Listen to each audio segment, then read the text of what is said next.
not muted. Hello, everyone, and welcome. I'm, of course, your host, Asherden, here for Wayfarer Live. Yes, that's right. We're playing Wayfarer, the cooperative commander variant in Magic the Gathering.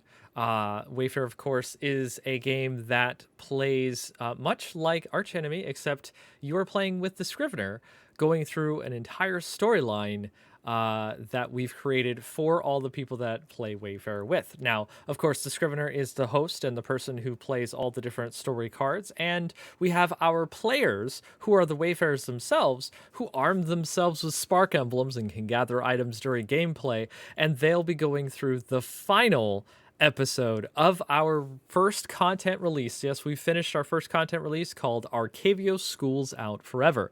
So I'll go ahead and introduce the two players who are going to be available for our stream tonight. Let's go ahead and start with GameGrounds. So GameGrounds, go ahead and explain your commander and your spark emblem.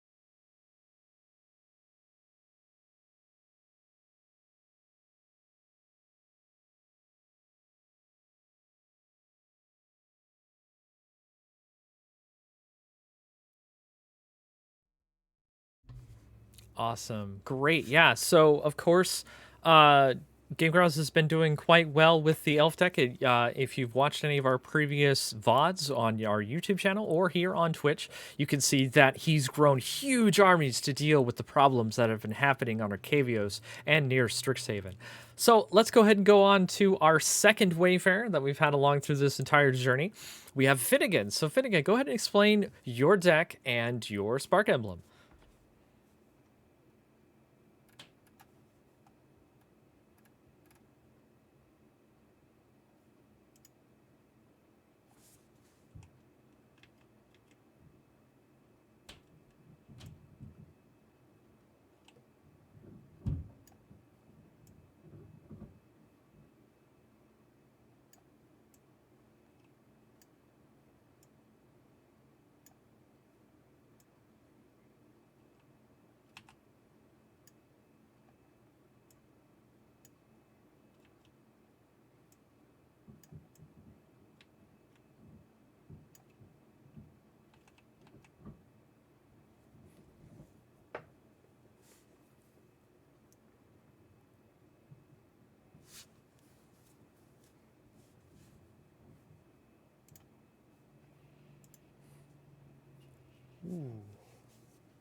Ooh, ooh, very strong.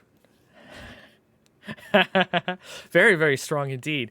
And this is something that, is going to be necessary for the Wayfarers to have, because as the Scrivener, during multiplayer gameplay, after you progress from tier 3 onward, which is, of course, the midway through a journey, the creatures that I control get ever so bigger. So in tier 3, that's +1/+1. In tier 4, +2/+2. And if you can see right here, my creatures are now +3/+3 in tier 5. So that means that they're going to have a little bit of a wall to get through. Those creatures will be stronger in just that much bigger. So that extra damage from the Spark Emblem is going to be quite relevant.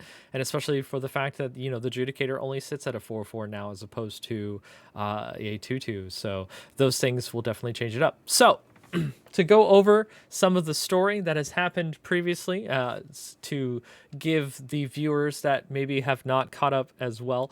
So going through an entire journey that they've done this far, and we're on the final leg of the journey today with episode 5, Race to the End of Arcavios Schools Out Forever. GameGrounds and Finnegan have worked with Amartha, a dragon's guard that has been, in the employ of the dragons, going around trying to help mediate things. And with them and their group, they've had to, fight a lot with the deans because of some disagreements. And working through those problems has actually taken things for the worse, as not only has trying to solve a problem with getting the time crystal for Tanazir Quandrix, one of the elder dragons, made it so that Amartha disappeared. Trying to fix that problem made it so that all the other Dragon's Guard disappeared and only Amartha is left. And now we're stuck in this strange alternate reality where Amartha is only the last Dragon's Guard left. Being that the case, gives Amartha incredible cosmic powers that are, given to her, given to them, apologies, by all of the elder dragons. Energies. And the only way to fix this is to take the time crystal, take Amartha's newfound powers, and go to the Strixhaven Snarl, which is beneath the Biblioplex. And Amartha has been given a head start, while both GameGrounds and Finnegan has held off the other elder dragons in a dragon siege, which was the last episode. So that is where we begin for our story today. We'll go over the initial setup, and then I'll go over the scene card, which of course will be read out to give you the details of the story and the objectives that the Wayfarers have to accomplish to go further in to our story. And of course, we'll be going through all the different cards and new things that the Scrivener will get to play with, which I really enjoy, and is only really the custom cards that the characters have to worry about besides their own Spark Emblems. So we tried to make it so that the Scrivener only has to, know what the cards do, as it were. So let's go ahead and start off with the beginning here. Amartha has gone ahead of the rest of the Wayfarers. The plan they have in mind requires some preparation. The Wayfarers have held the Elder Dragons at bay just long enough to give Amartha some time. Overhead, a dark shadow looms, seen through a moonlit haze. Shadrix Silverquill, with Auric agents atop his back, is heading to the Biblioplex, where Amartha was heading. Worried, the Wayfarers give chase. Upon arriving at the Biblioplex and just in time, the Wayfarers engage the strange combination of Silverquill and Auric, who seemingly are working together. The last part of the long, perilous journey to save Arcavios begins. So, interestingly enough, the Auric have gotten Shadrix Silverquill and all of the rest of the Silverquill people to follow along in what is a crazy turnabout kind of betrayal almost to the school itself.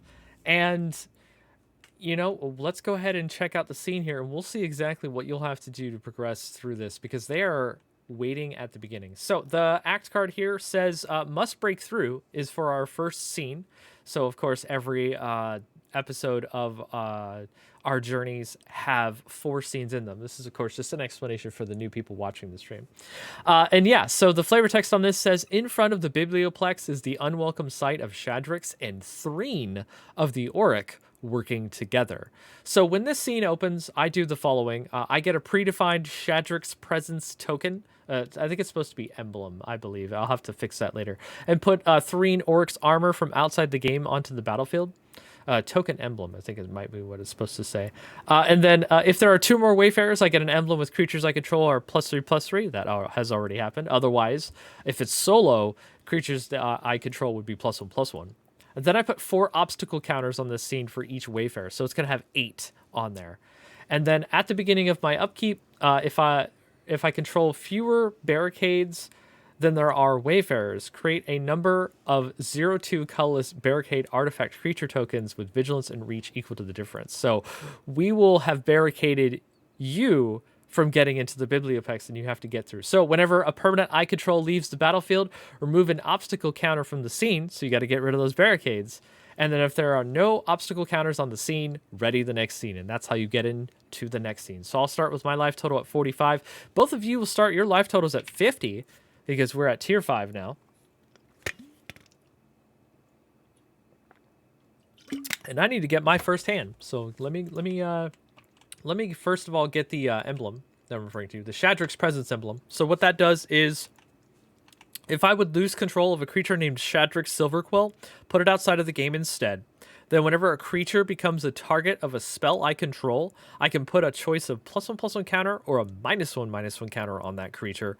And then if that creature dies or deals combat damage to a player this turn, if I don't control a creature named Shadrick Silverquill, I may cast one from outside the game without paying its mana cost. So this is a way for me to get Shadricks back onto the battlefield. All right, and then, of course, there are the barricade tokens, which I do believe that will happen at the beginning of my upkeep, so that won't happen until next turn. So you've got a turn, but I doubt you'll be able to attack me right away. I've got to put 8 counters on the scene, so I'll go ahead and do that with a little bit of dice magic here. So we'll go ahead and pull out, let's say, yeah, D20 seems fine.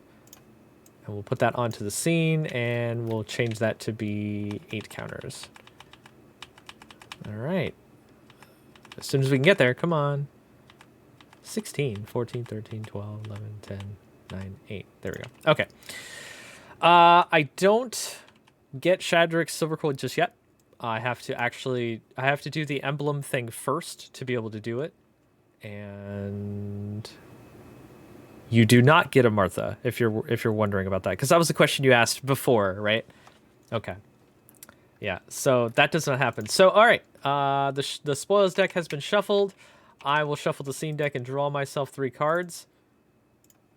And go ahead and take your first turn, Wayfarers. You've got some problems ahead of you.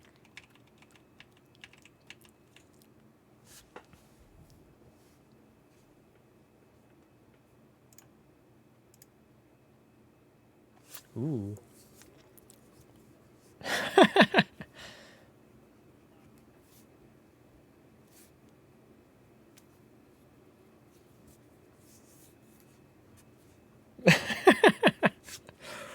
Ooh, Soul Ring turn 1 is really good. Also, a Mana Dork is good turn 1 as well.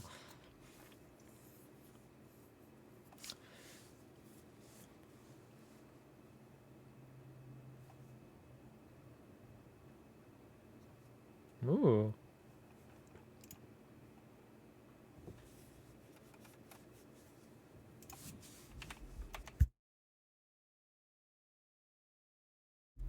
So, do I have to see? Oh, right, yes. No, actually, I get Threen, so I need to get Threen. My bad.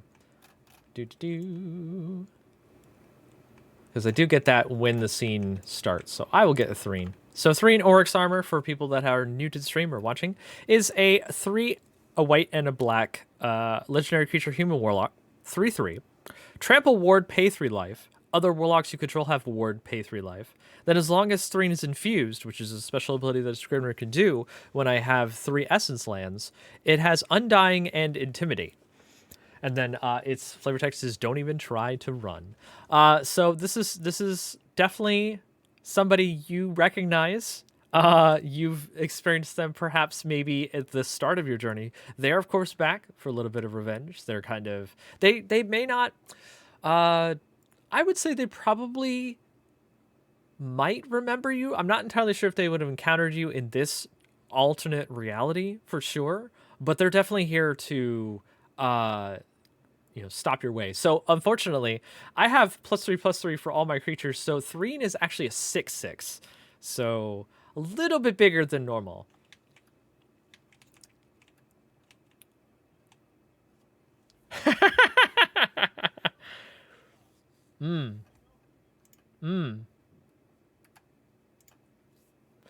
And then that was just me getting Threen back out. Are you finished with your turn?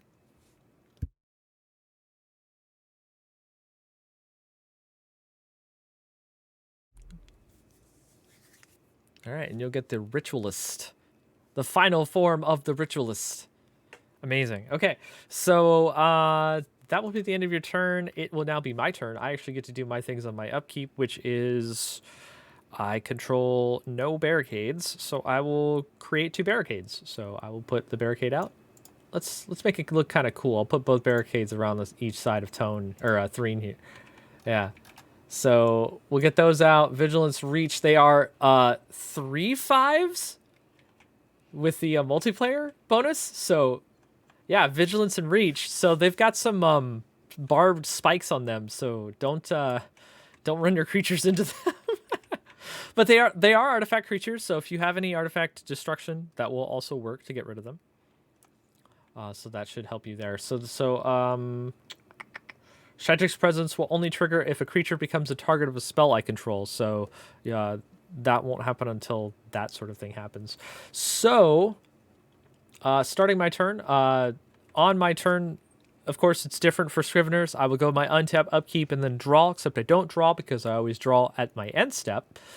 And then during my main phase, I will create the Essence Land. Essence Lands allowing me to tap for any mana of any color, but also allowing me to infuse once I have 3 of them, which can supercharge my cards.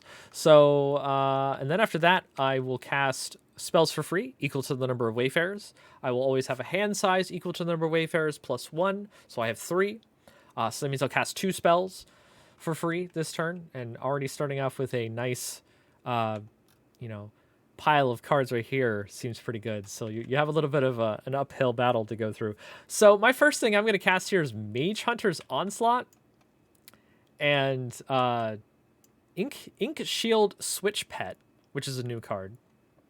And I need to actually change where I sit to make this easier for cards to come out of my hand. All right, there we go. Green hand, let's go. Yeah, so Mage Hunter's Onslaught, of course, is the card that says destroy target creature or planeswalker. Whenever a creature blocks this turn, its controller loses a life. I'm going to kill your elves. Bam. Yep. Goodbye, elves.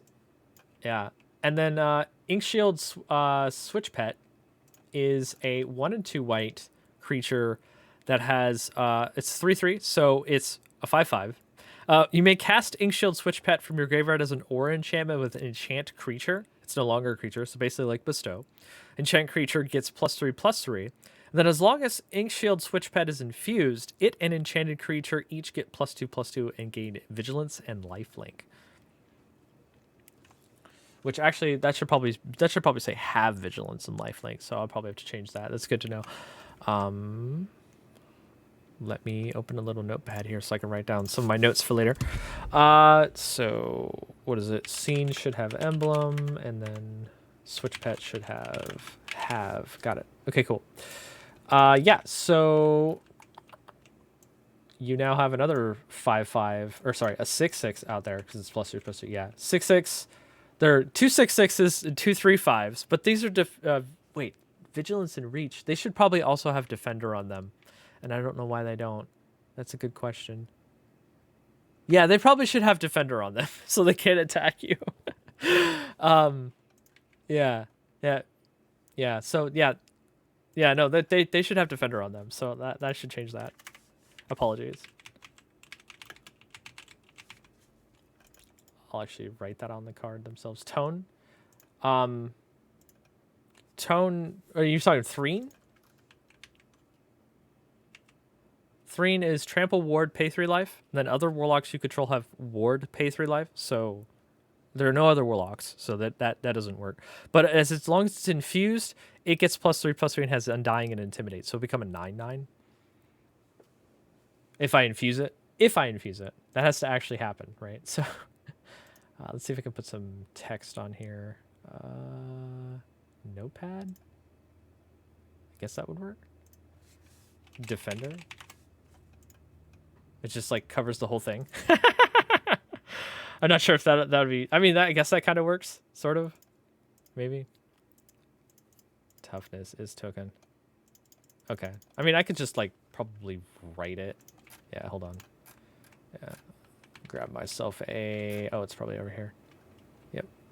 Grab myself some text.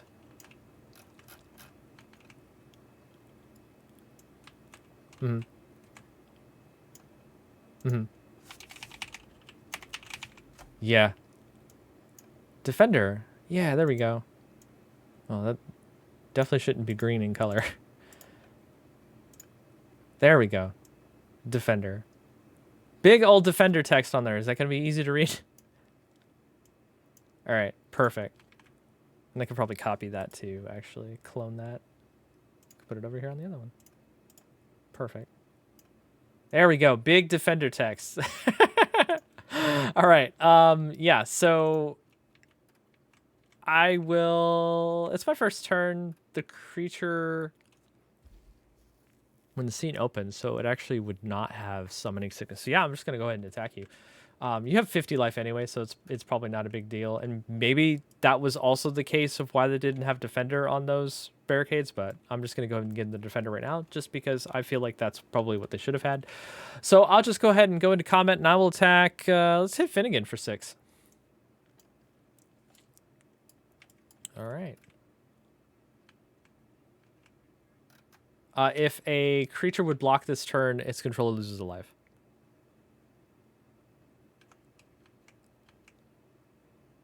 Ooh, okay. Oh, Death Touch in front of it. Wow. 4? Yeah. But Threen will definitely die. That's actually a good use of your Ritualist. I didn't even think about that. Whoops. Kind of makes me wish I'd... Yeah. Yes, it does. Whenever a permanent control leaves the battlefield. Yep, you're correct. And there's no... Yep, there's no loot to spoils in this one, so you'll have to do it another way. Anyway, that will be it for me. I will go ahead and draw my cards, and it'll be your turn. Take that card back.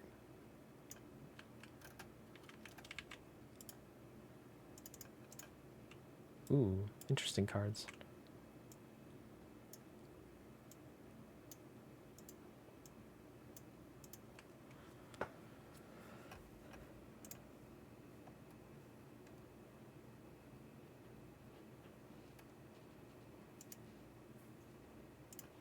All right.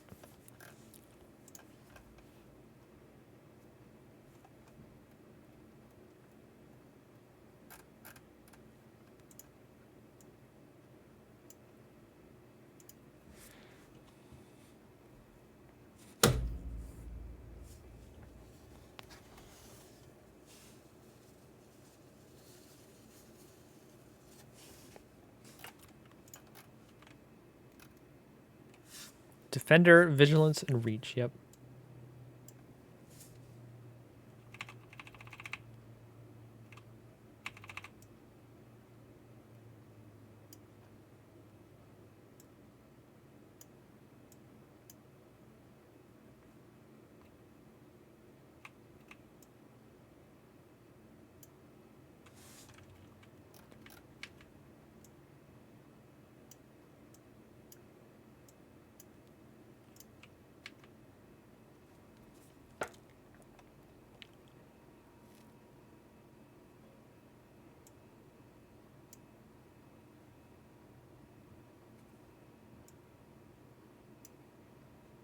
They do.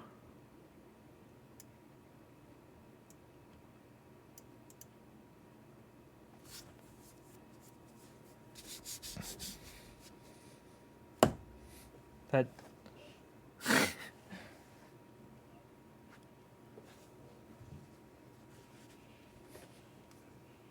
It's true. I have to make the detain zone again.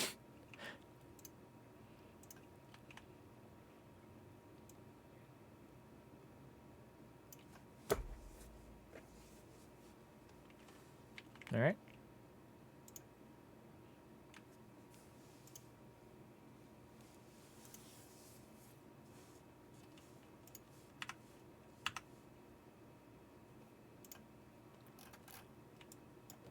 All right, so Ink Shield will be detained, you say? And you'll give protection from...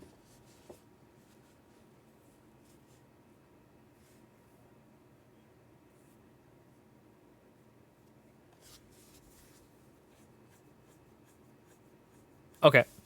And then you'll attack me? Okay, and then, so your ability to trigger to deal damage to a detained thing, does that work?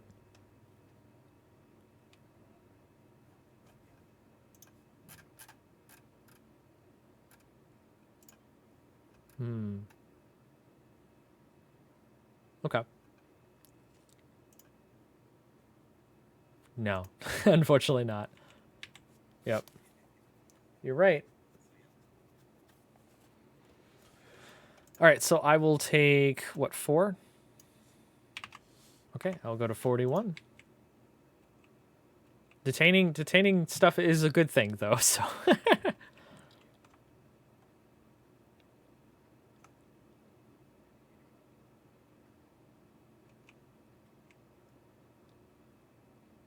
Yes. That should be how it is. Yep. Till the next turn.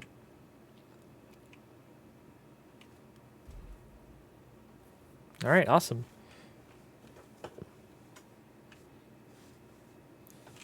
Ah. End step. Yep, you get it back.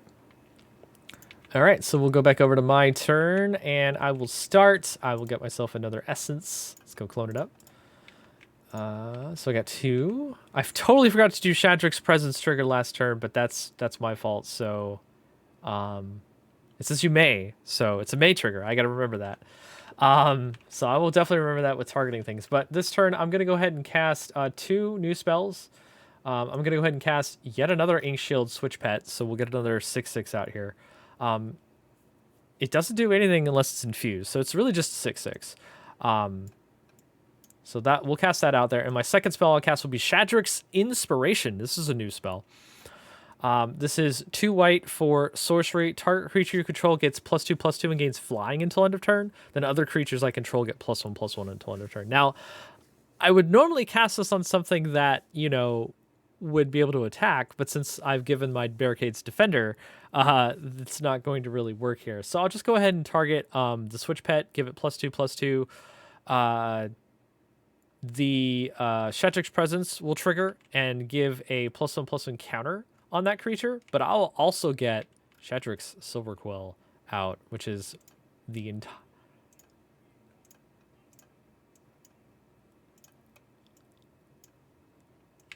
the other creatures get... Yeah, the other creatures get +1/+1 until end of turn. So, I mean, if they could have attacked, that'd have been great. The flavor text on this is, as the Elder Dragon roared, the Biblioplex and the Auric shook with fervor. So, yeah. It's happening. Well, I'm gonna... It's dragon time. So I'm gonna go ahead and get Shadrach's Silver Quill out. I don't think... Yeah, I'm gonna have to just straight up summon him. Which is probably not a problem, because we can do that. Ta-da! That is a token. Oh, because he comes with tokens. That's right. Yeah. So cast it from the game. Place best. Yep. So we've got Shadrach's Silver Quill on the board. 3 and a white and a black for a 2/5, which is actually a 5/8 flying double strike. At the beginning of combat on my turn, I may choose 2. Each mode must target a different player. Target player creates a 2/1 white and black Inkling creature token with flying. Another target player draws a card and loses a life. Or a target player puts a +1/+1 counter on each creature they control. So, I'm going to go ahead and go into combat. I'm going to make an Inkling token because they're big. They're 5 3s. 5 4s. So I'll make that. And then I will have, let's say, Finnegan, go ahead and draw a card and lose the life.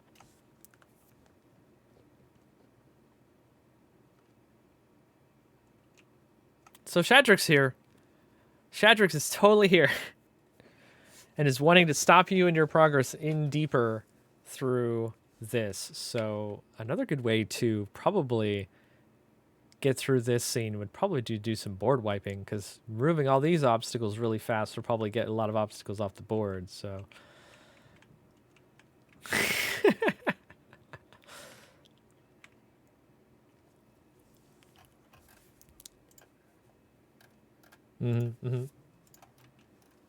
Detonation would have been cool. Azuri's Predation would also be another good one, right?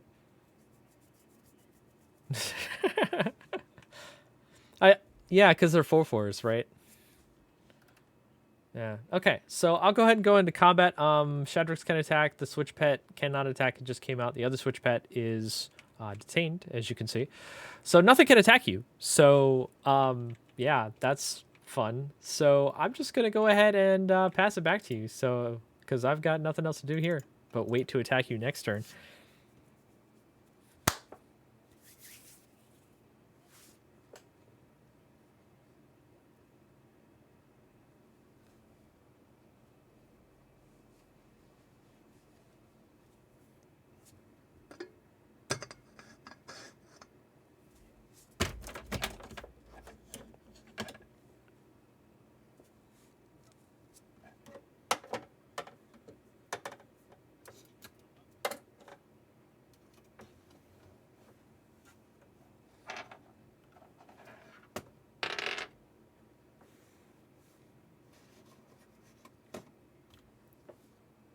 Okay.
I just got a really quick question, Finnegan. There's like a loud whistling noise, I think, coming from your audio. Yeah.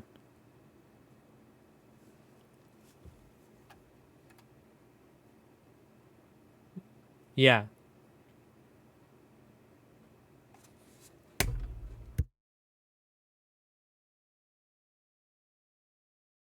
Yeah, it's really it's kind of strange. Yeah.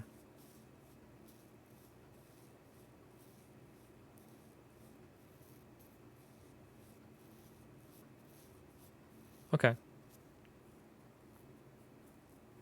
because I don't think it's GameGrounds.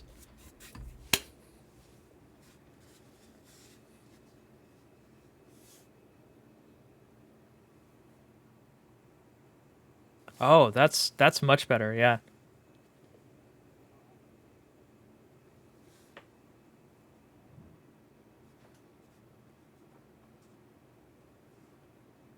Oh, yeah. That might be it. Yeah. Oh, that's much better. Yeah.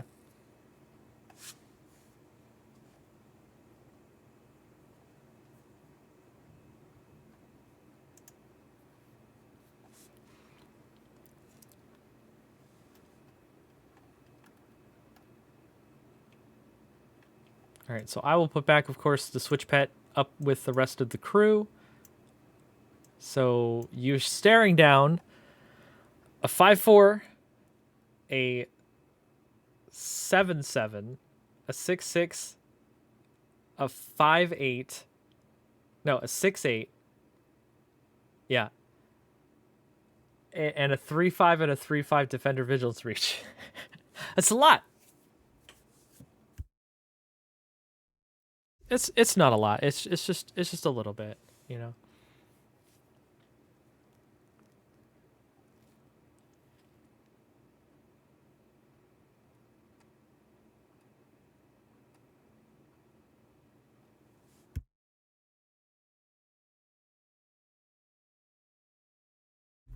Interesting.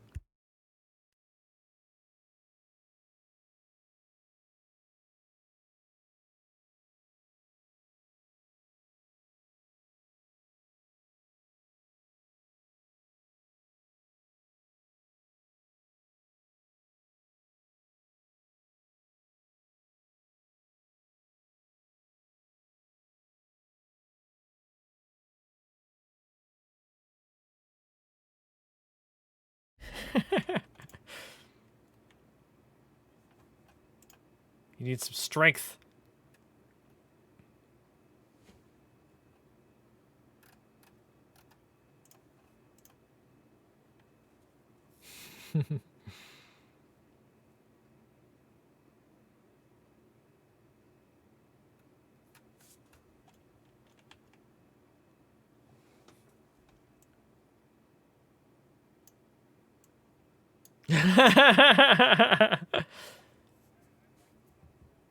Push yourselves to the limit. You're gonna need it to get through this.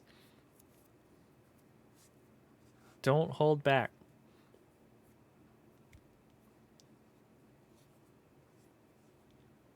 So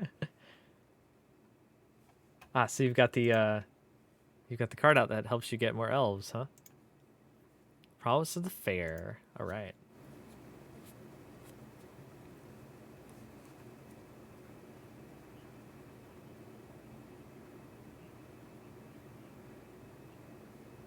Where did those counters come from? Oh, one of your cards.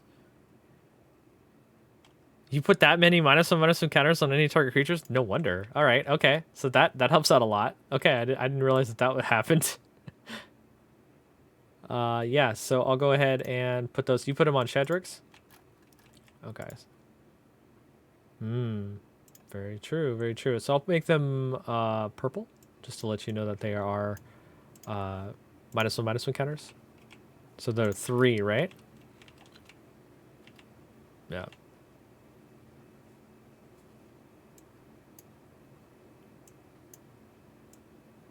Woo.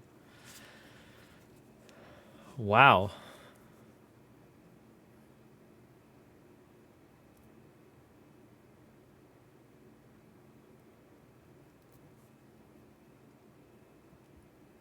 I will let you mill 3 cards and I'll take damage equal to the total mana value.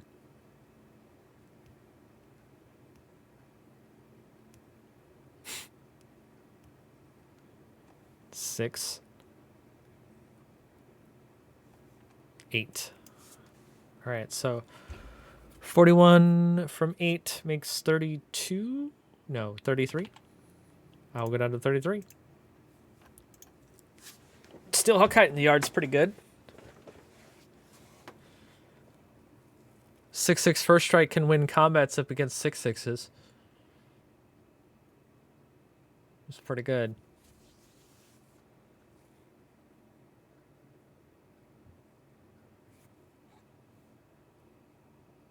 For attacking, I have Shadrix, an Inkling, and the Barricades, yep. For blocking.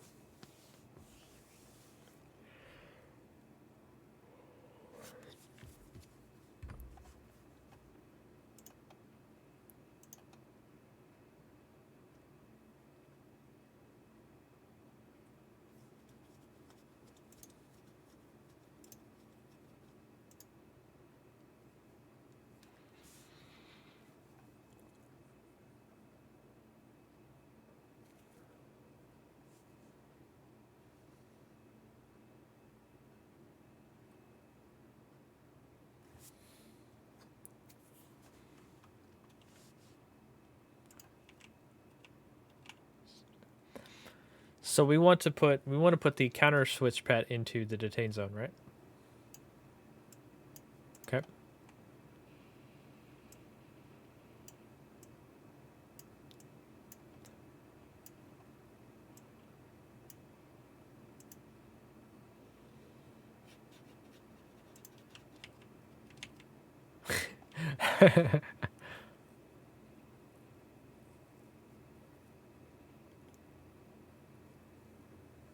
Right? So I can't block it.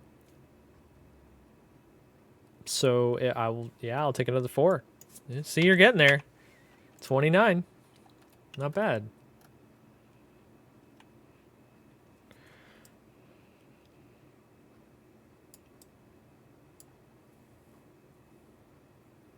Okay. Yeah, GameGrounds, you need some more lands.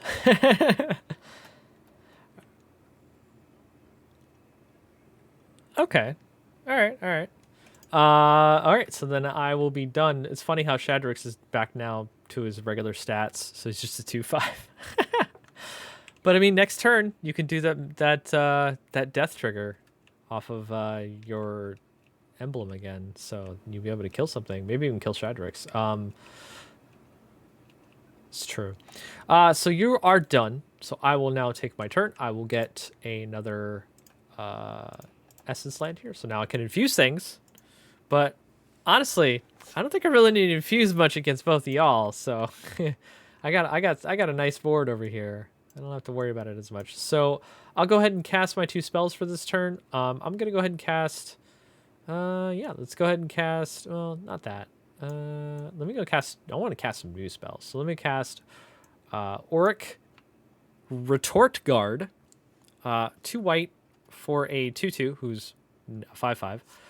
When it becomes the target of a spell I control, exile up to 1 target non-land permanent with mana value less than or equal to that spell's mana value until Auric Retort Guard leaves the battlefield, so it's an Oblivion Ring. And then whenever you infuse Auric Retort Guard, exile up to 1 target non-land permanent until Auric Retort Guard leaves the battlefield. And then the flavor text on it is, we're here because Shadrax believes in our cause. There's nothing you can say that will sway us. So they are blindly following Shadrax here, and I have to write down another thing because this card has a typo on it. All right. And my other card is another Shadrax Inspiration. So target creature I control gets +2/+2 and gains flying until end of turn. And then other creatures I control get +1/+1, so they get bigger.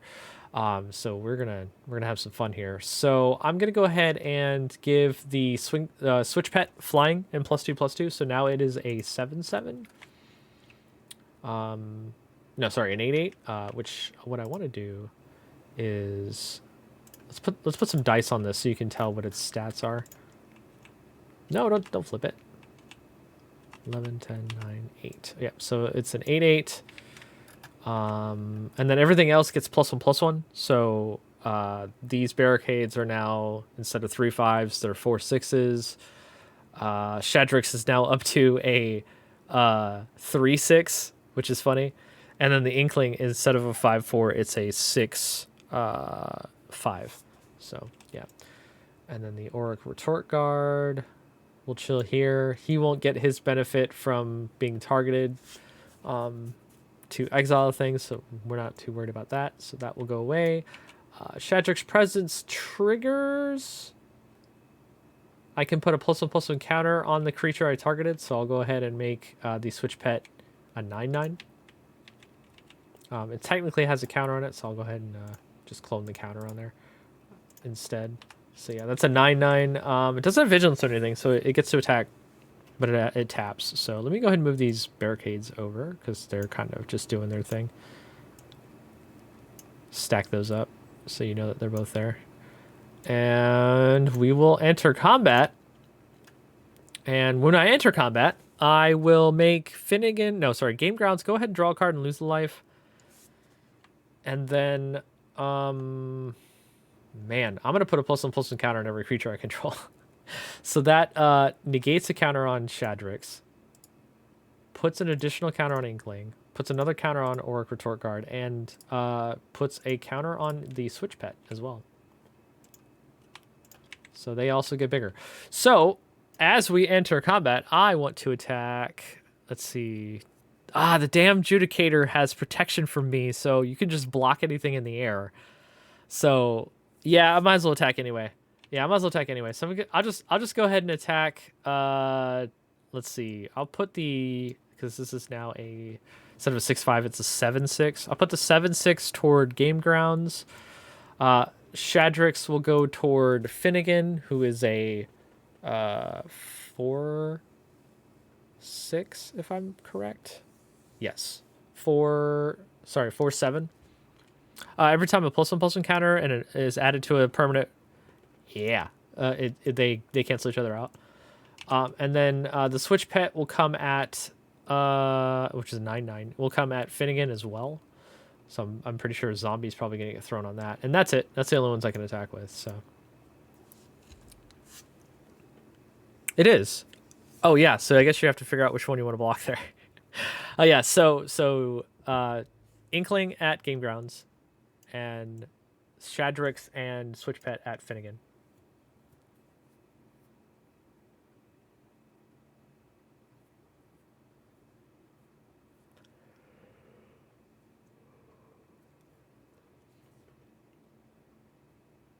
Okay, so Shadrax will hit you for, I believe, 8. Oh, that's right. So you'll take 6 instead. Seems good. All right. Not too much damage. You have 50 life. You can handle a little bit of damage here and there. It's okay. It's not terrible. And then that'll be it for me. Will it though? Yeah, I'll go ahead and tap 2 lands and I'll cast one more thing before I go to end step, which is Ageless Guardian. So it's a 1/4 Spirit Soldier that will be now a 4/7 on the ground. So it's just a big boy. And then I'll go ahead and draw cards for my turn, and it'll be your turn.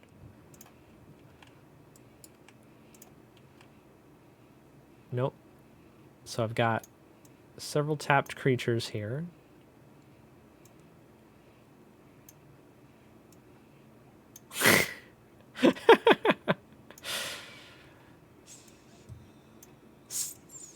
Stop milling yourself.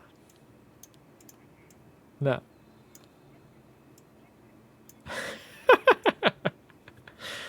Wow. I don't know.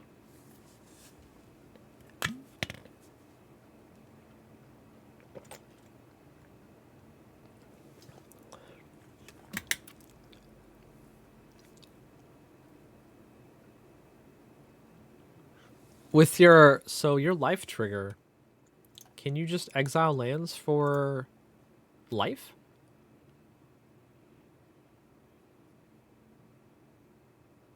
Okay. Oh no, the life trigger is to get something back that you've exiled. I get it. Okay, that's what that trigger. Right, because that's the path that emblem took. Got it. And then the death card is whenever one or more cards leaves your team's graveyards. It's for anything. It's not just for that ability. So, for example, Finnegan, if you get stuff back from your yard, you can put -1/-1 counters on stuff.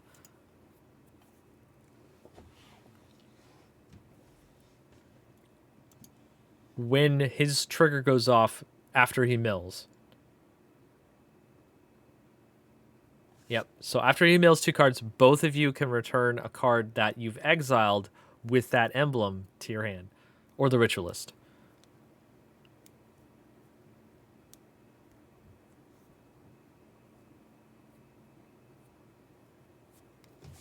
Get that mana.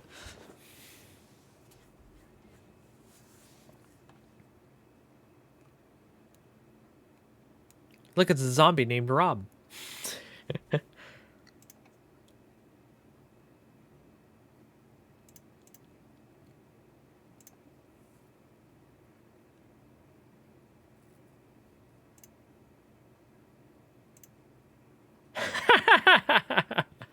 Fair.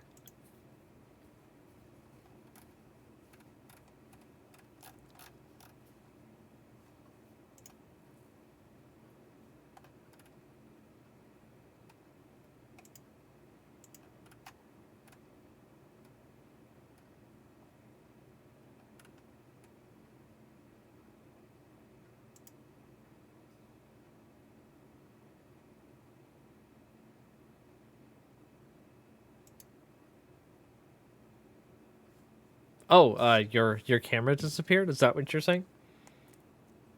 Oh, I still see it there, but it's just stuck. Yeah. Ah, there it is. Hooray! Combustible Gear Hulk is the thing.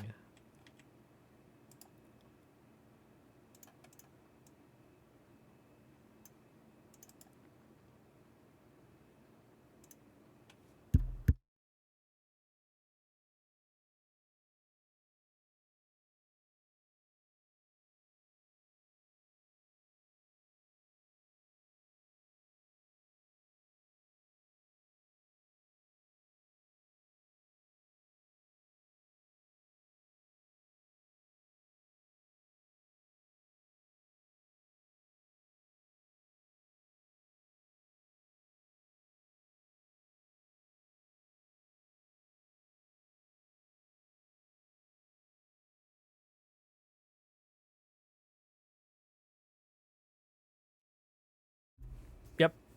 It hits all things that are tapped. Yep, all that. The problem is they're still big.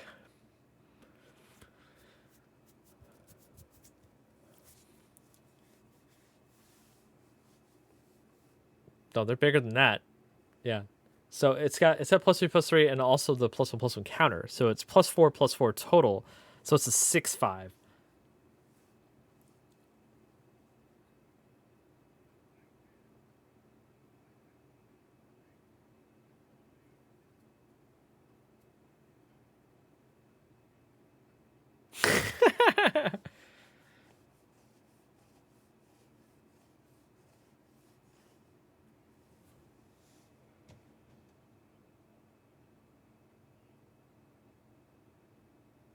Hmm.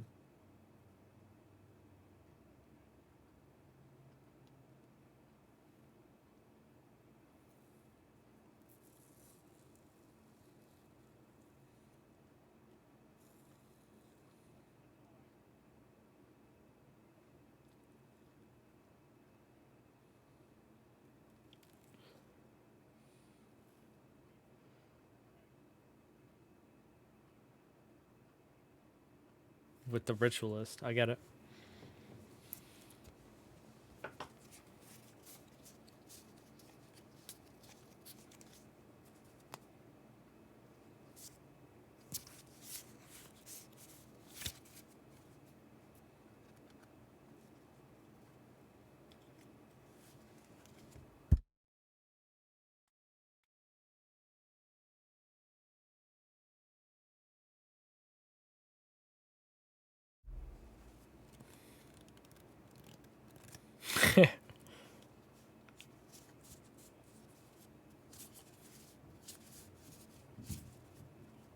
Not dead. Not dead yet.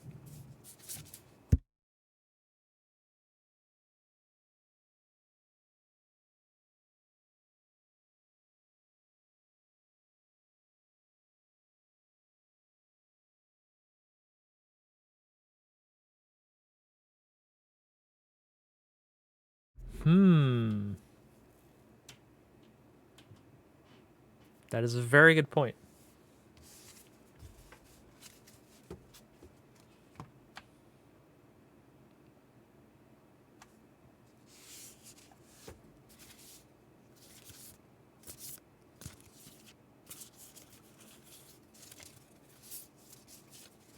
Super bug. Shadrach Silverquill does not like the fact that you are turning him into a bug. This is going to make him very angry.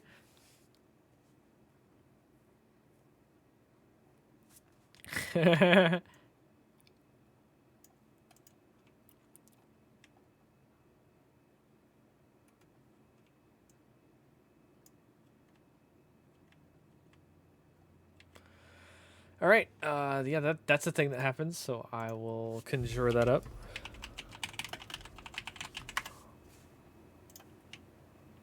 So it's yeah, something like that. Yeah.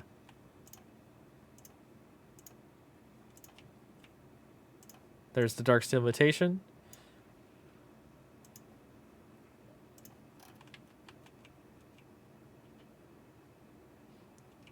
I mean, it's indestructible now too, so dealing damage to it's not going to do anything.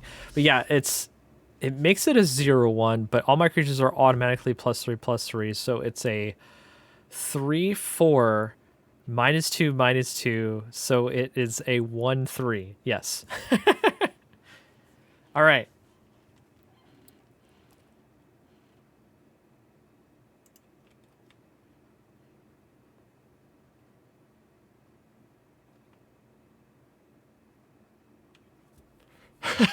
You're just getting there. You're trying to get there. It's clear early game Finnegan does the lifting.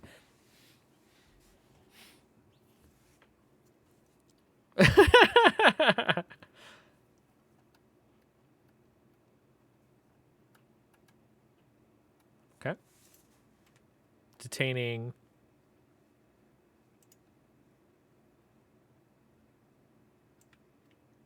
Yeah.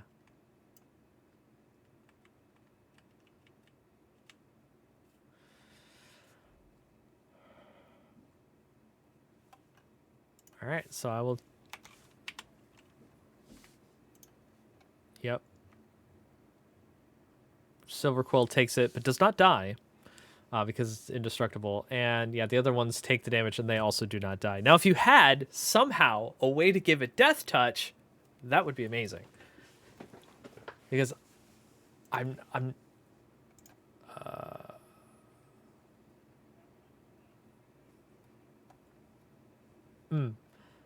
just looked it up, and the emblem is the thing that does the damage, not the creature. So wouldn't work like that. Yeah, it would be cool though, if that happened like that. That would be neat.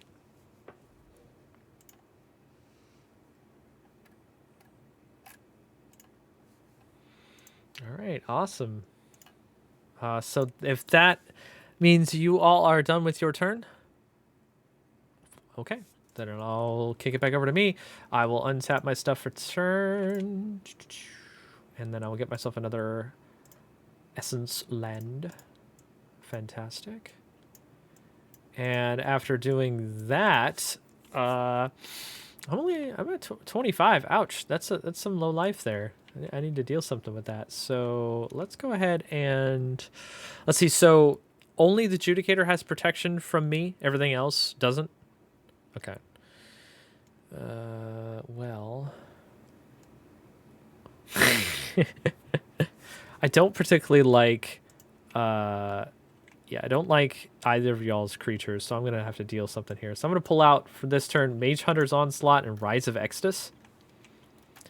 So first of all, I'm going to target and destroy Wirewood Channeler. So go ahead and get yourself an elf. And then whenever a creature blocks this turn, its controller loses a life. So remember, this thing happens now. And then Rise of Exodus is exile target creature, exile up to one target instant or sorcery card from a graveyard. So unfortunately, this is also going to help you a bit. But I'm going to go ahead and exile the Combustible Gear Hulk. And then I'll exile Boros Charm from your graveyard, Finnegan. Correct.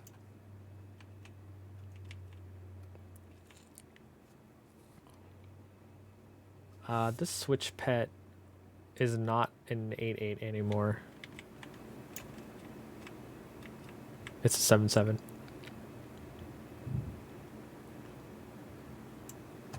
Okay, so the Inkling now is normally a 5/4. Sure thing. Shadrix can't do his thing anymore. He has no abilities, so I'm kind of screwed on that front. So I guess what I'll do is I will head into combat, and yeah, nothing of mine died yet, so I don't remove a reinforcement counter. Yeah, so go ahead and go into combat. I will attack Finnegan with the Inkling, and I will toss the... Yeah, I'm just going to try to remove some of your resources here. I'm going to throw the Retort Guard and the Switch Pet at GameGrounds and the Guardian at Finnegan as well. So I'm going to separate these two piles. So 5/4 flying in the air at Finnegan, and also a 4/7 on the ground.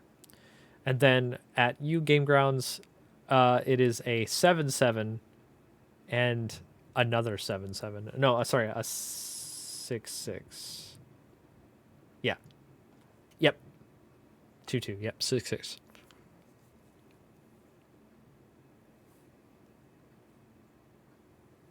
Sure. Doing work. Take no damage.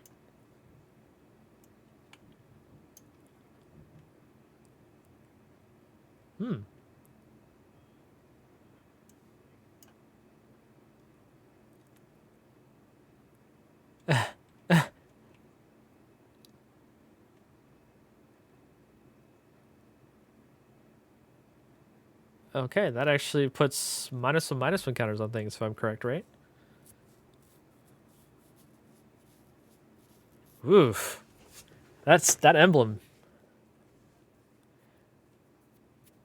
Yeah. Yeah. You could.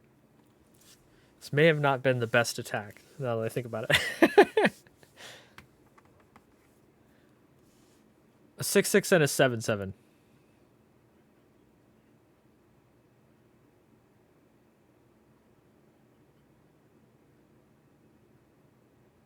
Okay.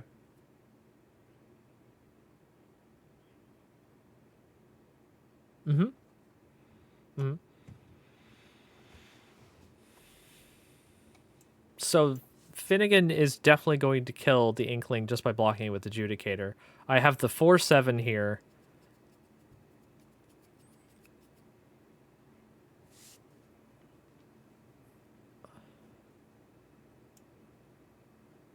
Take those counters off. See, you're doing it. Look at that. You're doing it.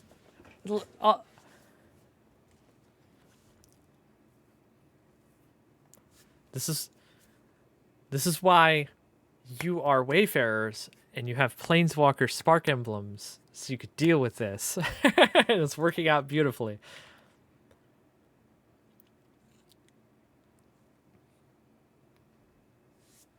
Uh-huh. Okay. Yep, so that will come through and you will chump it. Yep. Sure, sure. So yeah, I 3 things of mine died, right?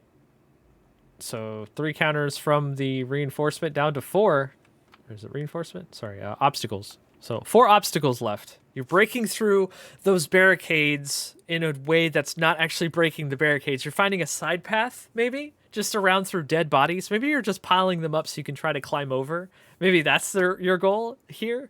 But however you're trying to get into the Biblioplex, being able to make Shadric Silverquill turn into a bug, which is something that I'm pretty sure Shadric Silverquill has never experienced in his entire life, and is very curious about where both of you come from, if you're from this plane at all, and what this strange magic is. But yeah, so you've done that, and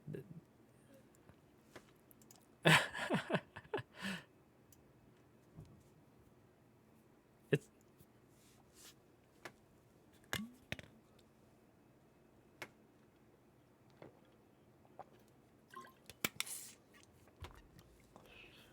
wow, wow, it's crazy.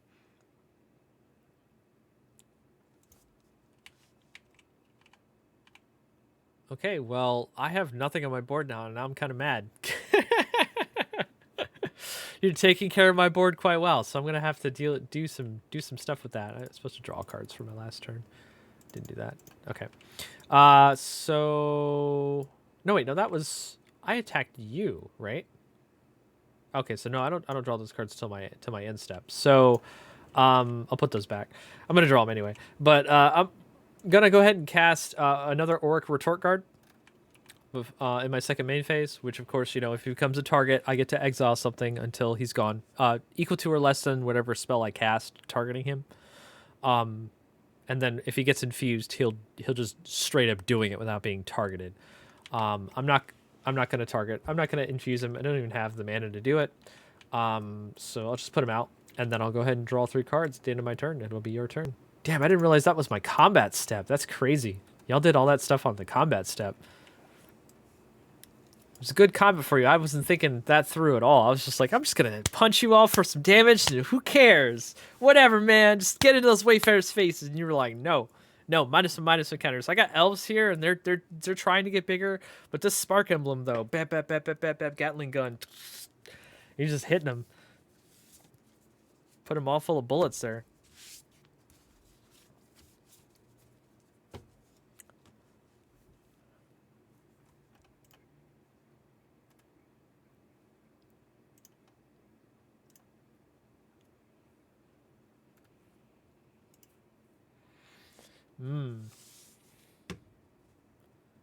I mean, the problem with me is I can kill if I don't exile your creatures for you. If I kill them, you can just get them back with the ritualist.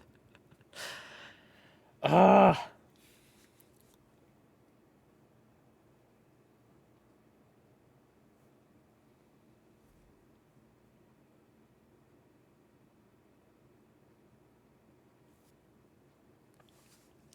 I love those elf warrior tokens.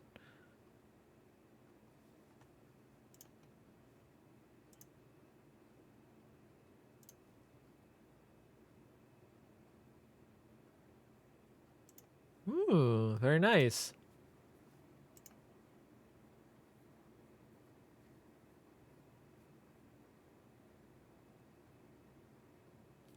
So elves you control get +2/+0? All right. Correct. Those are 2/2 base, so +3/+3, 5/5.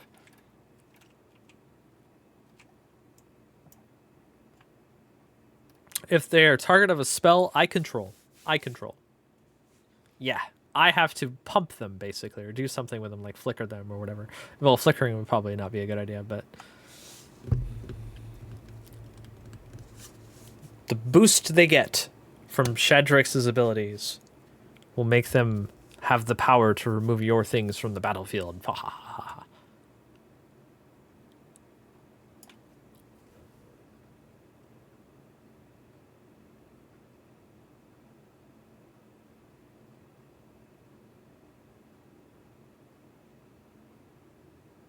Oh, all right. All right. Interesting.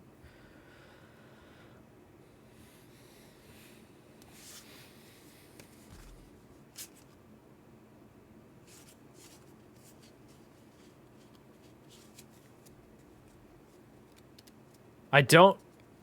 All I have is barricades that are hard to get over. 3 5s.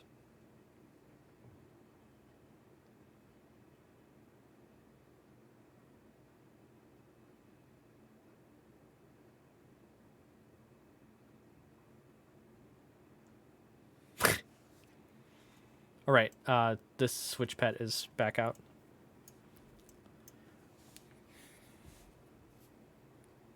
Nope.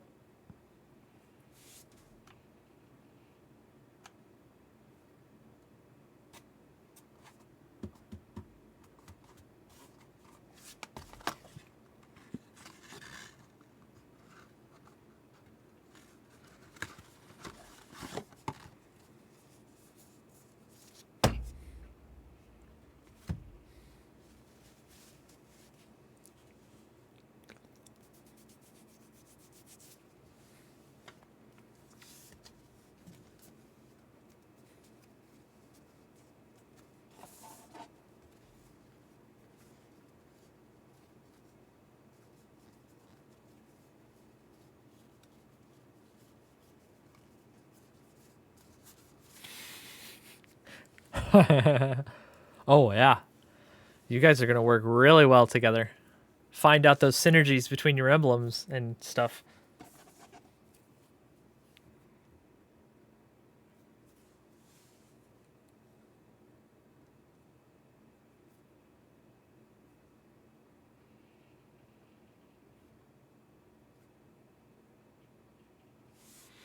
Oh, interesting.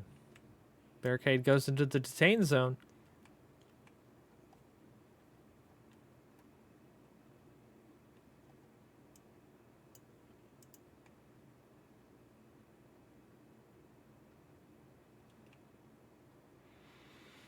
All right. I will go ahead and block with one of the barricades. It's a 3 5.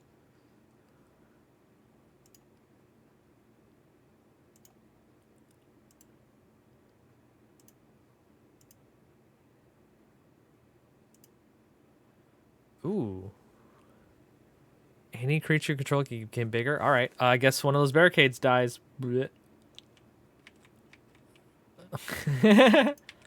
That makes me remove a counter from the scene. Must break through. Yep.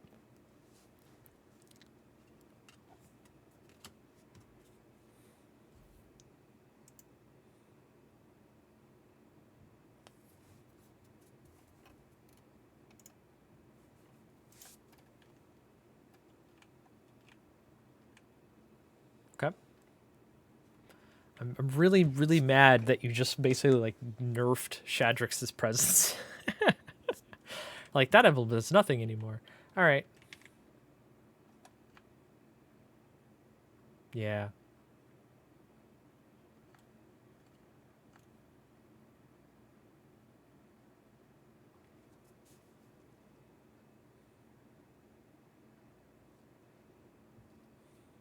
Okay. And then both of you are done for the turn.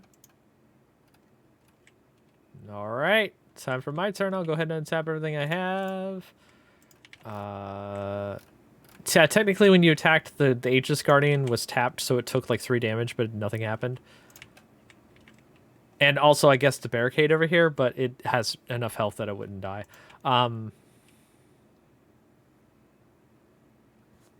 Technically, Oh, no, no, not technically. Okay, I'll go ahead and create another essence. I also get another barricade back because I get barricades back that I have if I don't have as many equal to wayfarers. So that just comes back. And then I'll go ahead and cast my... Yeah, and then I'll go ahead and put up my free cards for the turn. So this turn I'm going to go ahead and play Orc Lore Mage and Silverquill Pledge Mage. Orc Lore Mage being a 2 and 2 black creature that is a 3/3, so now it's a 6/6. And then can tap to search my library for a card, put it into my graveyard, then shuffle. If it's an instant or sorcery card, put a +1/+1 counter on it. So I can definitely do that if I want to get counters on this thing. And then Silverquill Pledge Mage is a white and a black for a 3/1, which is now a 6/4. Whenever you cast or copy an instant or sorcery spell, it gains your choice of flying or lifelink until end of turn for Magecraft. So definitely a very good example of the Auric and the Silverquill working together when both of them show up at the same time. They stroll out. They're kind of really mad that there's this giant indestructible bug rampaging around the area. They can't really do much. And they're like, what in the hell is that? And they can somehow tell it's Shadrix, and they're just kind of mad. So, yeah, that's a thing. They're just going to come out and not really do much there. And because they can't attack this turn anyway. And then if we want to go into combat, which I'm not entirely sure I do, because you've got Vigilance, Death Touch, and I don't have flying anymore as much, so that's not great. So I think what I'll do is I'll just go ahead and cast my last spell in my hand. Yes, let's tap all these lands for nothing. And put out the Ageless Guardian here, which is another 1/4, which becomes a 4/7. And no. no, I think I'm good. I might want to go ahead and really thinking about doing some infusion anyway. So you said Osgir has protection? Okay, so I can't target it with my Retort Guard's ability. That makes me kind of sad. But it does let me exile target non-land permanent, which I think I want to do. And if I'm going to do that, I will go ahead and tap 3 to infuse the Retort Guard. And upon doing that, I get to exile a non-land permanent until it leaves the battlefield. So I'll go ahead and get your Pride of the Perfect. So that will get exiled. Which I don't think... so your Death Trigger only works on stuff from graveyards, right? Okay, so yeah, just making sure, because, like, man, that would be crazy if it just worked on anything exiled everywhere. Whenever one of our cards leaves your team's graveyards. Okay. All right. So yeah, even if you if you reanimate something, if you put something back into your hand from graveyards, anything that leaves a graveyard for any reason will trigger the -1/-1, just to let you know, just to remind you. Because sometimes people forget those specific kind of triggers. All right. Yeah, so we'll do that. Correct. So I'm not going to attack with this retort card anymore. Switchpad I'm actually kind of thinking about, and it is a 6/6. However, you have protection for me, so the Judicator could just block it. No, sorry, Osgir could just block it. I need flying. Nope, I'm just going to go ahead and pass. I will draw cards and give it back over to you. Ooh.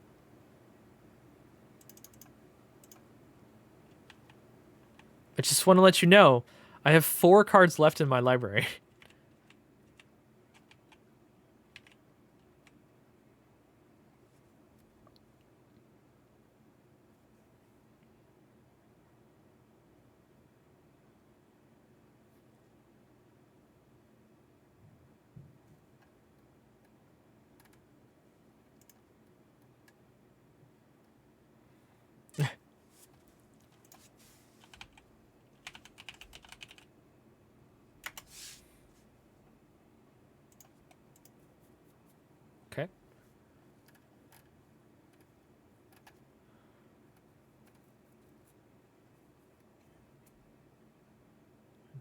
Nice.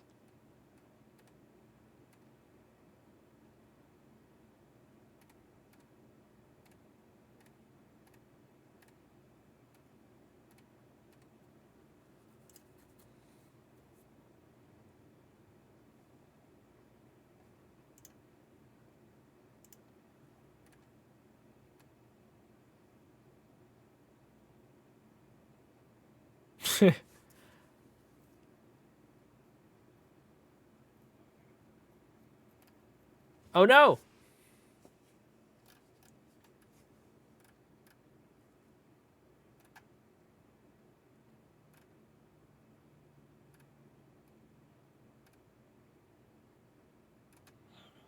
Hmm. Hmm. Do you want to put some counters on that? The retort card? How many are you going to put on there?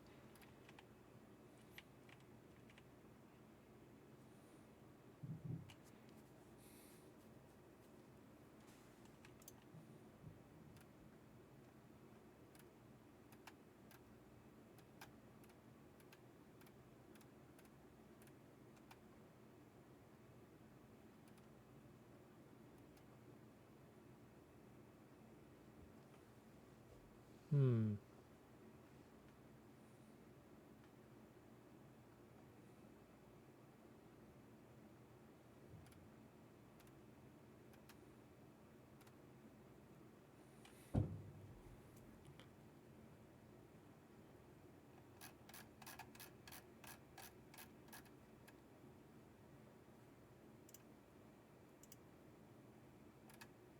Hmm.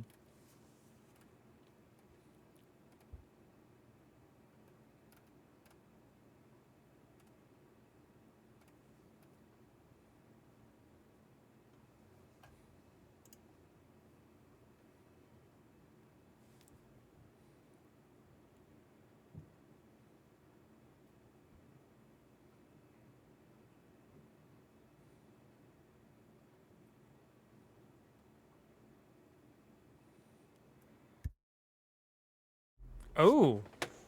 Okay.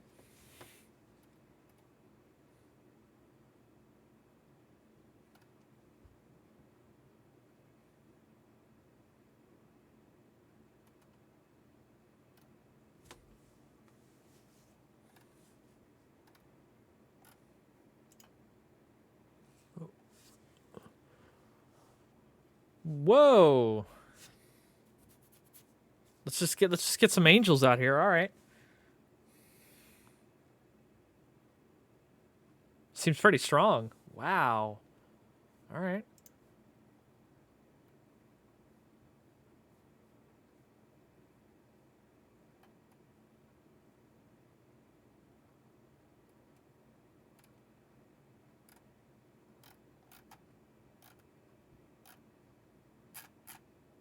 Hmm. Wow. Those angels though, that's gonna be a problem. All right, and I have the barricade is back. That's right. Poor Shadrax. It is.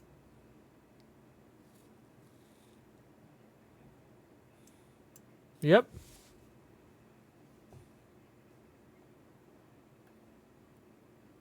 Hmm. Okay. So how many of them are going on there? Two. All right. So the retort guard will now be, instead of a 5/5, it is now a 3/3.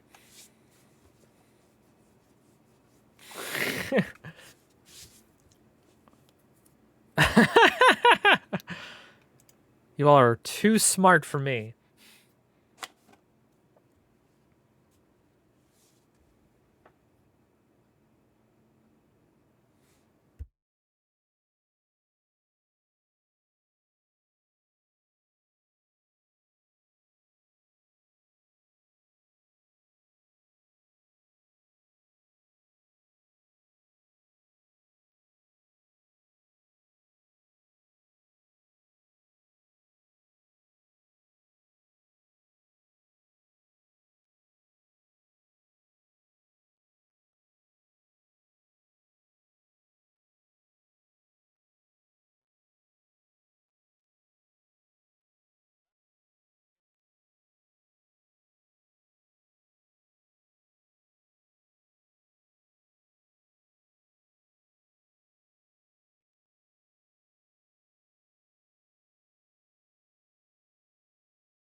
Show me your attacks.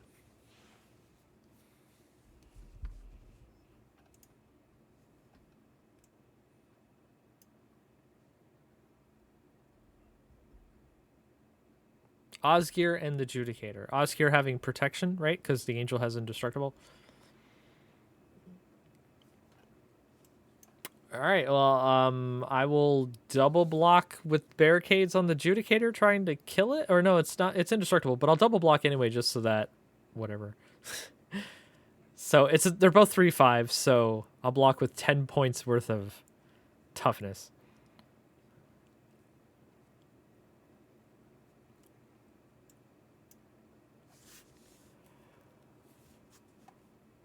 I can't block Oscar. You got protection, right? So I'll go down to 21. Ouch, ouch, ouch, ouch, ouch.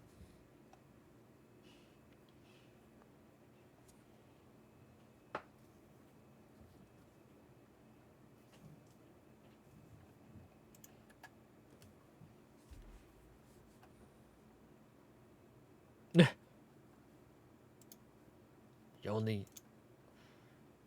only you know what you have.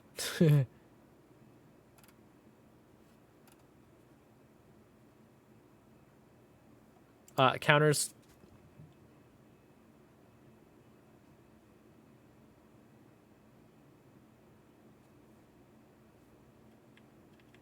We have 2 counters left on the scene.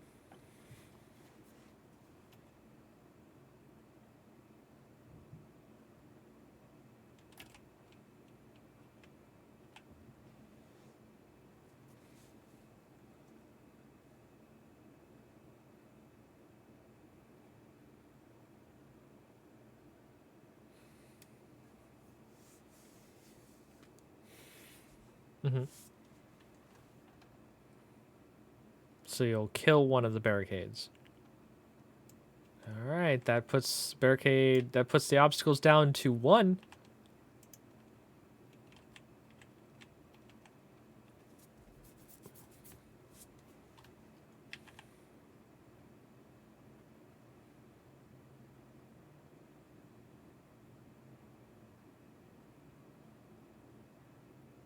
Ooh. So we're gonna put a Auric Lore Mage will get a -1/-1 counter. I will clone that onto -1/-1 counter on there. Nice and purple.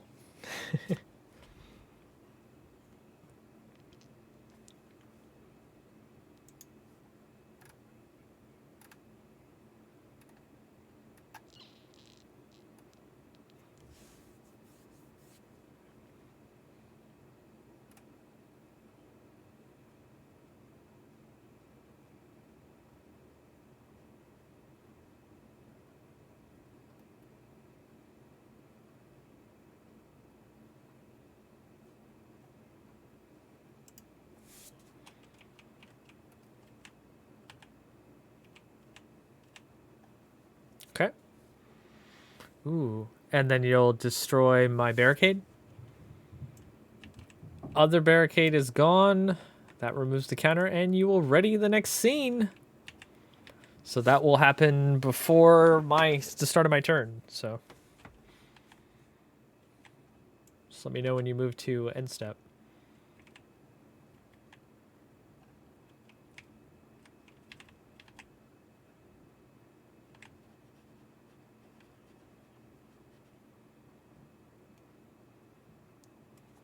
Looking at your mana, looks like yes.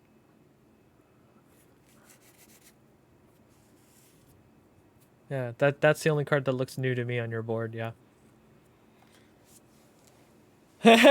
It's true. A lot did happen. You're not wrong.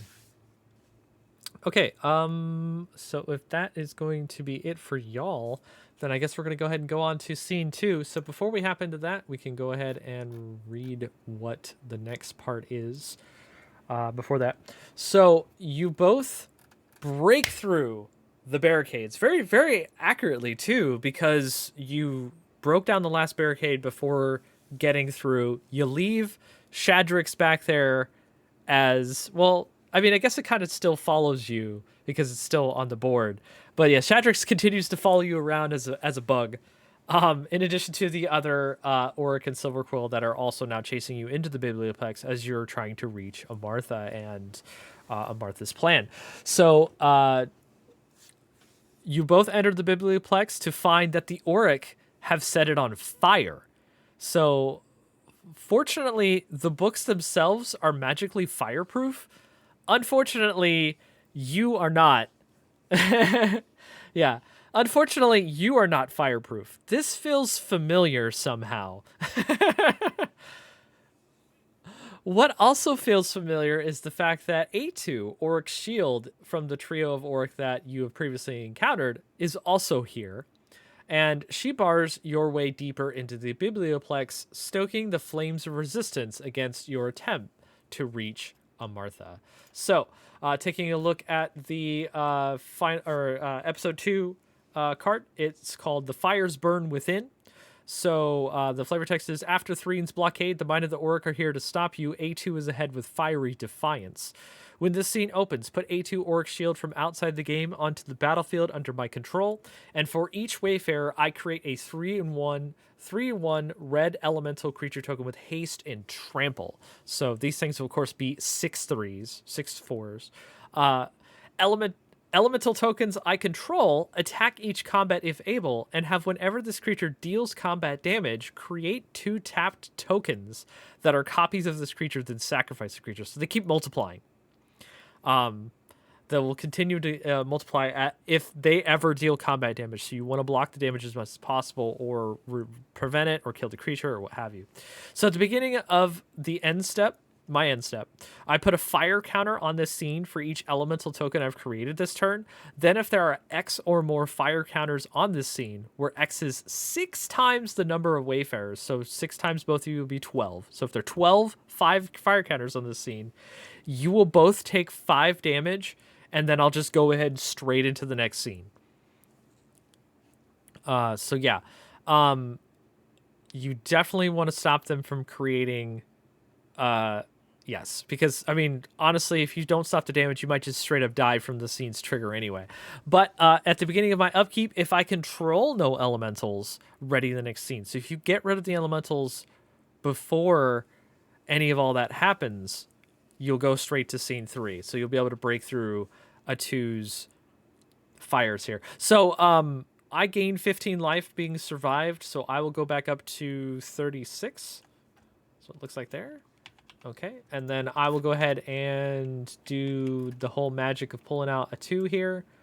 So a 2 is, of course, Auric Shield, 2 a white and a black for a Vigilance Reach 3/3, which is now, she is a 6/6. Other Warlocks you control have Vigilance, so I believe it's only the Lore Mage here. Yes, that has Vigilance. And then as long as it is infused, it gets +3/+3 and has indestructible and lifelink. And then, of course, her flavor text is, we will find you. So I will go ahead and put out these elemental tokens that I pulled in from Modern Horizons. How many do I get? 2 for each Wayfarer, so I'll have 2. Whoa, I'm going to have some fun times attacking with this stuff. My hand goes back into my library, and I get out the next scene cards. So let me go ahead and do that. Shuffle those up. I still have Shadrax's presence, so just be wary of that if Shadrax goes away somehow. Oh man, I'm gonna have to cut these in half a bit. Oh no. I gotta find the scene 2 cards. Ah! I think so. Oh no. One moment while I figure out what's going on here. Okay, so there's all those cards. That's scene 2? Yep. Okay. That also scene 2? Great. So I think I found most of the scene 2 cards. That's actually good. Alright, scene 2's. Oh no! That also scene 2?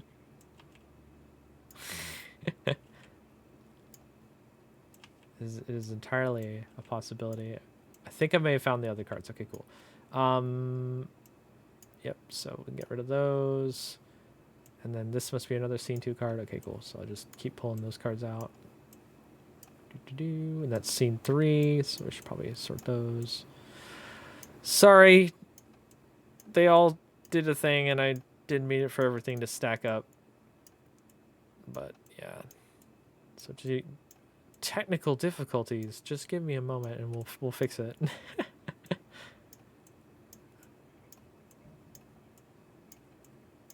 Hmm.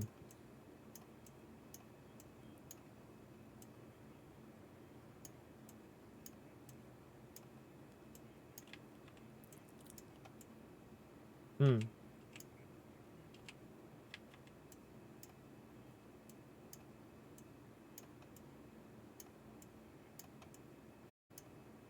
Hmm.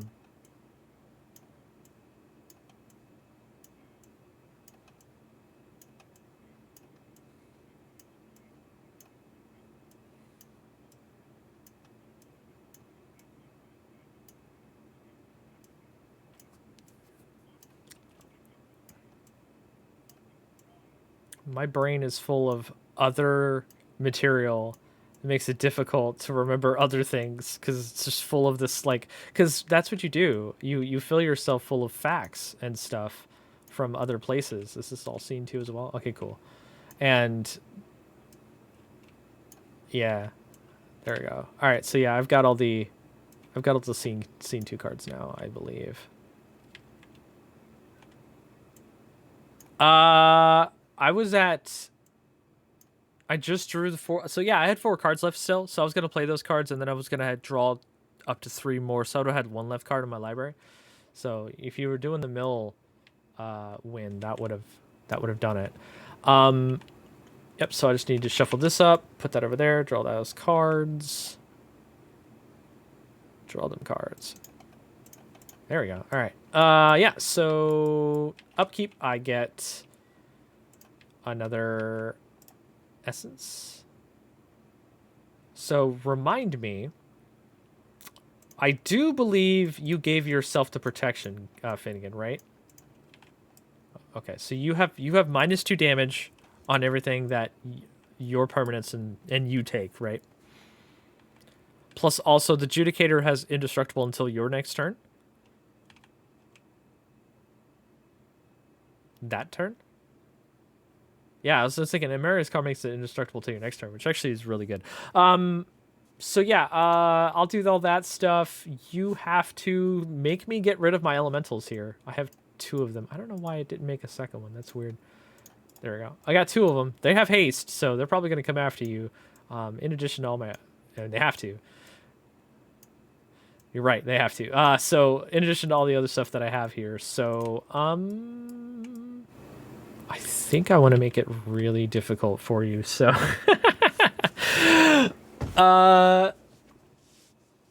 We'll go into my main phase. I'll cast 2 spells. I'm going to go ahead and cast, first of all, Scorching Screecher, and then Exhilarating Elocution. So Scorching Screecher, Scampering Scorcher, sorry, is a 3 and a red 1/1 elemental that when it enters the battlefield, create 2 1/1 red elemental creature tokens. Elementals you control gain haste until end of turn. So I'm gonna make those. Those are 4/4s. So I'm gonna go ahead and make those elemental tokens. Give me just a moment here. Elemental. Power 1, toughness 1. It should make those tokens, right? There it is. Yeah. So I make 2 of those. So elementals everywhere. Let's go. Also A2, let's go. No. And then Exhilarating Elocution, which is put 2 +1/+1 counters on target creature control, then other creatures you control get +1/+1 until end of turn. So it's time for a strong attack. Let's do that. All right, so here's some crackback that you were asking about. So I'm gonna go ahead and put 2 +1/+1 counters on this elemental, obviously. Then I think every other creature I control gets +1/+1. Yep. So this elemental will stay home. This elemental will go to market. And then, well, this one has to stay home because it's summoning sickness. Oh, you're right. No, it can't stay home. All right, yeah. So they're all 4/4s. Fun. So yeah, I'm just gonna go ahead and combat. I don't even need to attack you with the Auric because I know what this whole scene is about. So I'm just gonna go ahead and send the big elemental at GameGrounds. Send the other elemental at Finnegan. We'll just divide it up. So we'll send one apiece here, and then this last Scorcher will come at you, GameGrounds. So it's a lot.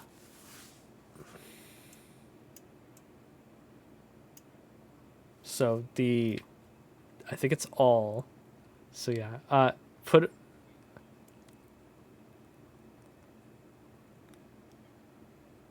So it's the tokens. So the elemental creature itself won't double itself, but the tokens will if they hit you. Now, there's only 2 of them that have trample, so that's probably the ones that you really want to worry about blocking all the damage. But you also have 2 elemental tokens that are 4/4s, 3 elementals period that are 4/4s, a 6/4, and then an 8/6 with trample.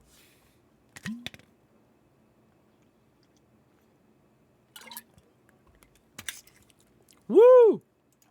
Is it hot in here? Or is it just me?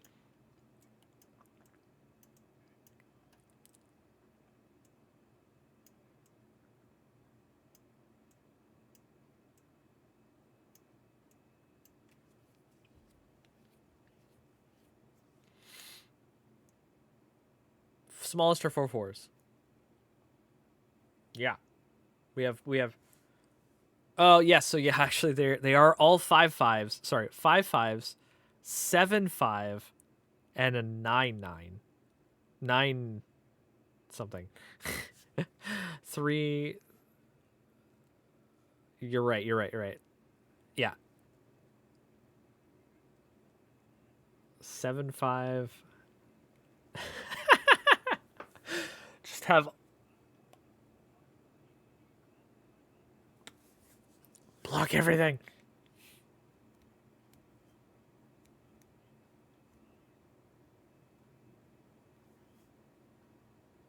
Oh wow.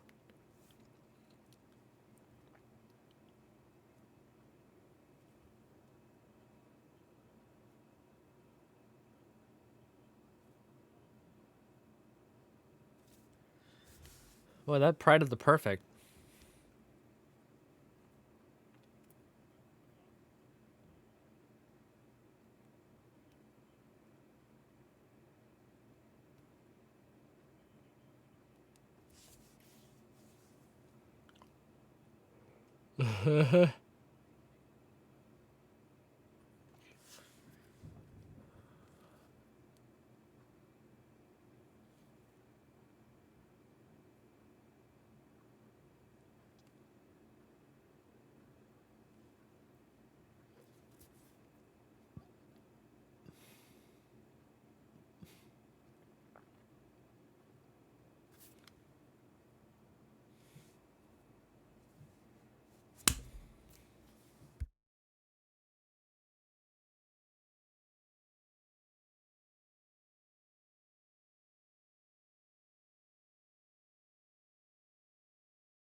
Hmm.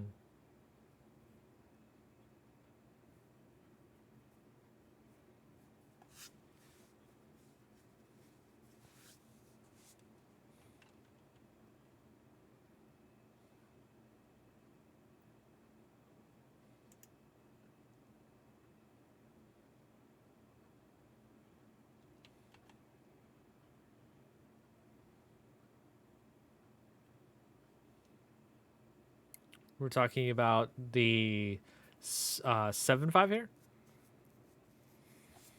Okay. Okay. Okay. So yeah, nothing gets through. I get it. Yeah, because if any damage gets through, they're gonna replicate, and yeah.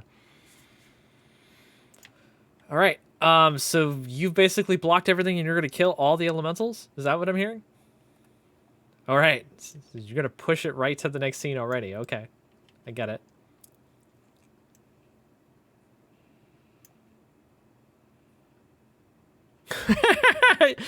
I mean, they have to attack. So, I mean, I figured I would just see if they could do their thing and just keep replicating from there on, but you definitely proved me wrong. So, that's quite yeah, you just kill all your stuff for me, but I will push right through to the next scene. You blow right past a 2. That is crazy. You blew right past a 2. You were just like, "Nah, screw this fire stuff."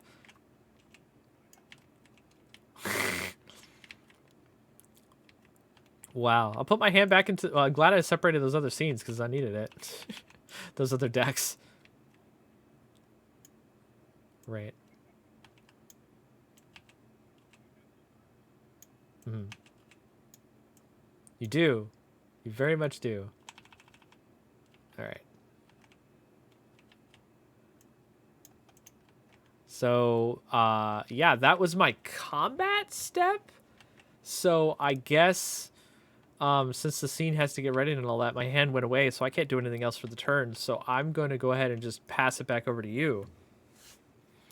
So when that happens, the scene does do ready. It does ready before your turn. Yeah, ready's on my end step. So we're going to go ahead and just read what happens there. So a 2 just watches you come into the room, see everything on fire, and through your... Well, I mean, you book it, but you also like toss a bunch of bodies, like your friends, at the fire, and you're like, "Here, deal with that stuff. We gotta go. We can't handle this. Like this is way too much." And they will gladly sacrifice themselves upon those flames to help you get through this faster. A 2, of course, very bewildered, continues to follow you along on this. As does also Beetle Shadrick Silverquill, which is really really weird.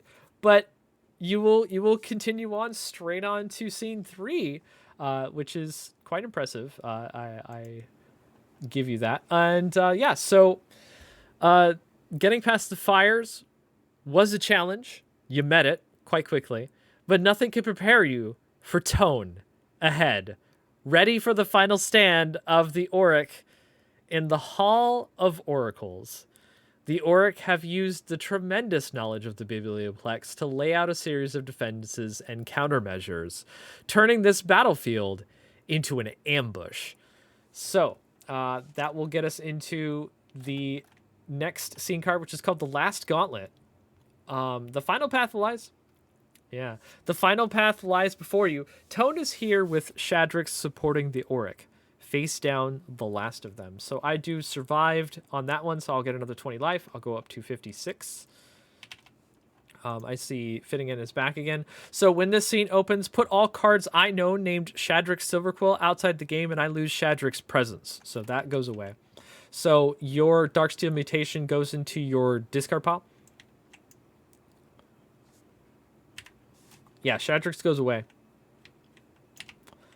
And then Shadrix's presence goes away as well. Because there's a reason for that. I put a new version of Shadrix called Shadrix Luring Lexicon. And Tone, a new version of Tone Oryx Justice, from outside the game onto the battlefield. So I will show you those cards and what they do. So I'll put those cards, both of them, onto the battlefield. They, of course, are 2 new legends that we created just for this scene. Shadrix's Lowering Lexicon is a 4 white and a black for a 3/6, so 6/9. Nice. Legendary creature Elder Dragon, flying double strike, just as before. At the beginning of combat on my turn, for each Wayfarer, I can tap up to 1 target creature you control, unless it has protection, of course, which that could happen. And at the beginning of my end step, I choose X, where X is the number of Wayfarers, and I get to do these abilities. So I get to choose 2. Return target creature card from the graveyard to my hand, or target creature gets ward until my next turn, or another target creature gains first strike until next turn. So I can make something else be better in combat. Now Tone, Oryx Justice, comes riding in on his wonderful, amazing horse, ready to fight you. 2 white and 2 black, legendary creature, human warlock, 5/2. So an 8/5 actually. First strike, death touch. At the beginning of my end step, if there are 2 or more Wayfarers, which there are, the 2 of you, untap up to that many target creatures. So pseudo vigilance for my stuff, which also makes it a little bit more difficult for Justice to be able to do the damage to. Because he's got the Justice. And then if he would be returned from the graveyard to my hand, so if somehow he comes out of the graveyard, return him to the battlefield instead. So he just goes straight back to the battlefield. This ties into, of course, Shadrax's first ability where I can return target creature card from a graveyard to my hand. So using that will just bring Tone back to the battlefield. So the different flavor text on Tone here is, with his persuasion of an elder dragon to the Oryx cause complete, Tone renewed himself with rampant determination. Being the last one here, he has put down so many traps and things that he's waiting for you to run into, ambushing you, just like he did before. Seems kind of familiar. Maybe in episode 1, and is ready to take both of you on. So the rest of the text on the scene here says, at the beginning of my end step, if I don't control Shadrax's Lowering Lexicon and Oryx Justice, Tone Oryx Justice, that needs to be fixed, isn't in exile, you may cast one from outside the game without paying its mana cost. So basically, if Tone isn't in any exile, I can just cast it. So yeah, you at the beginning of your end step, if Shadrax's Lowering Lexicon is in my graveyard and Tone is in exile, ready the next scenes. That's the way how you can get to the next scene. Is Shadrax has to be in the graveyard and Tone has to be in exile. And then so the only other way after that, of course, is to deal damage to me.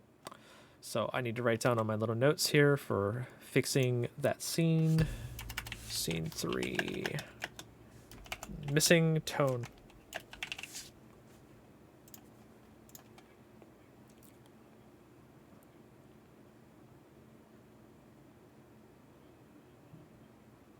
Sorry, read the text on the second ability wrong.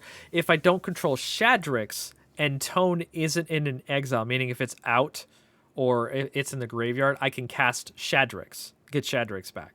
That's what I meant.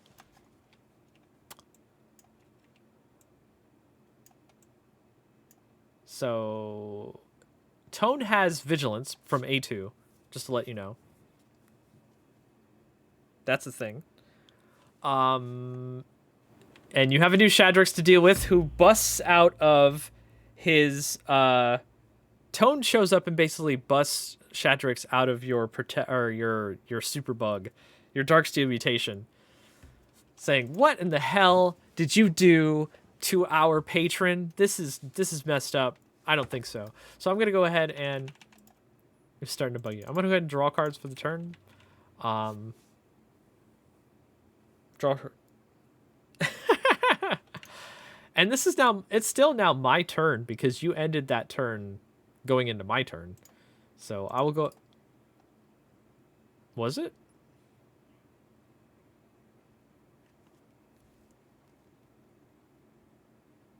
Right, because I attacked with the elementals. You're right. I got it. Yep. You're good. Okay, yeah. So I just have these out now, and now it's your turn.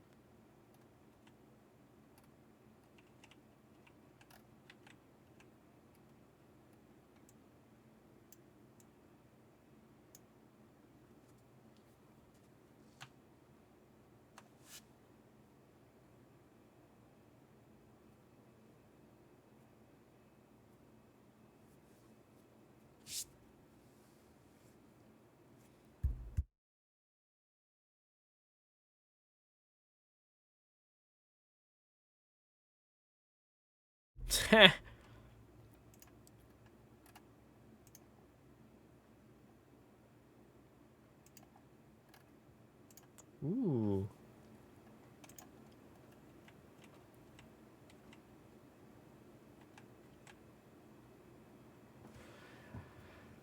Shadrax can only bring Tone back if he's not in exile.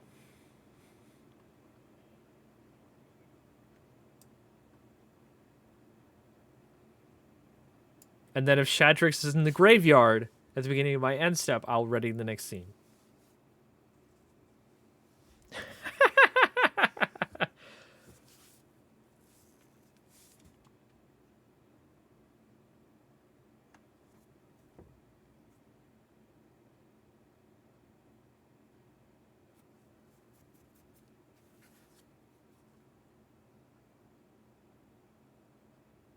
Mm.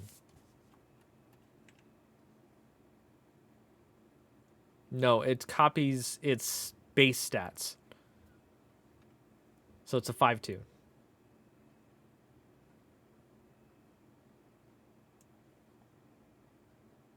So Tome will go to exile. You've gotten one part of it done.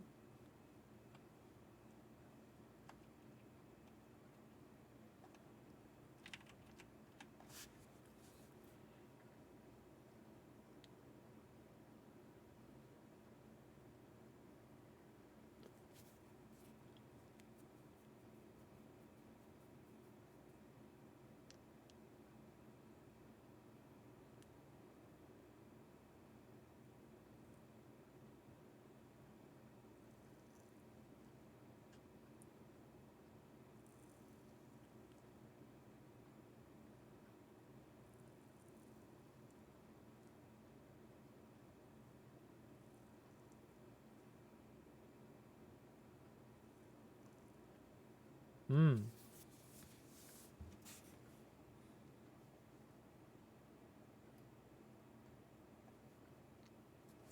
Okay.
Dang, all right.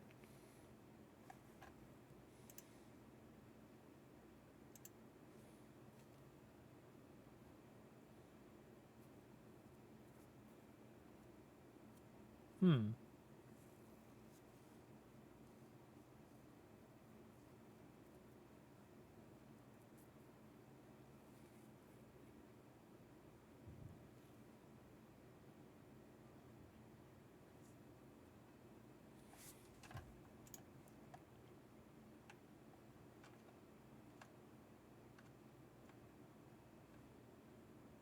Correct.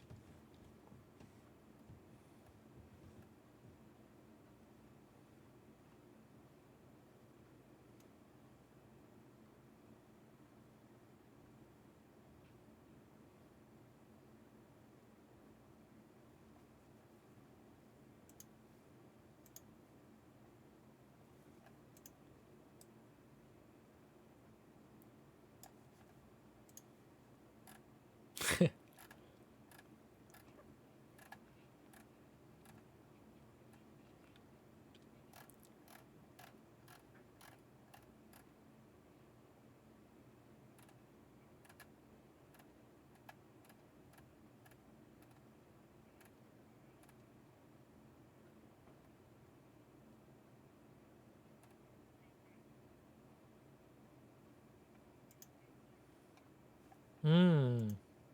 That's quite interesting. I do have reach. That's A2.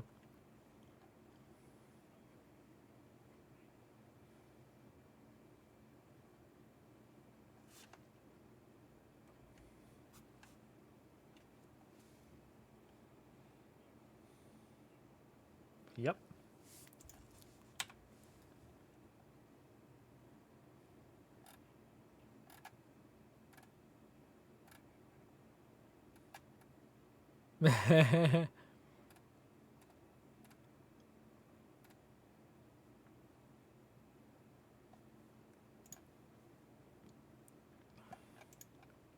Are you prepared?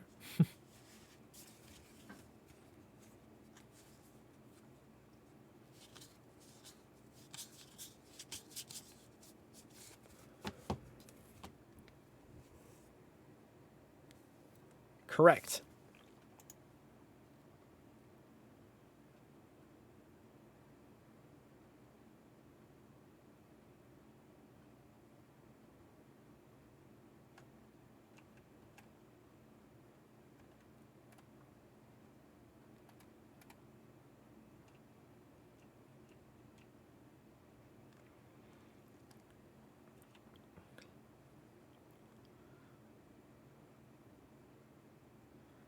Okay.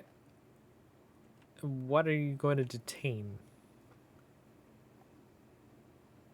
Okay.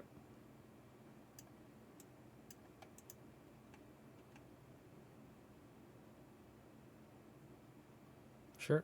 Shadrax will take 3.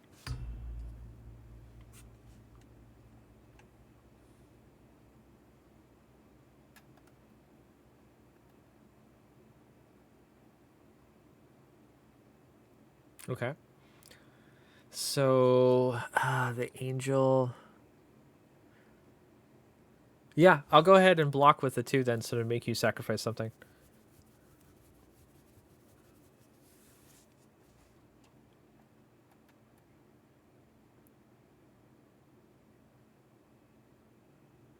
Oh, so they just trade. Okay, yeah, yeah, that's fine. So that happens, and then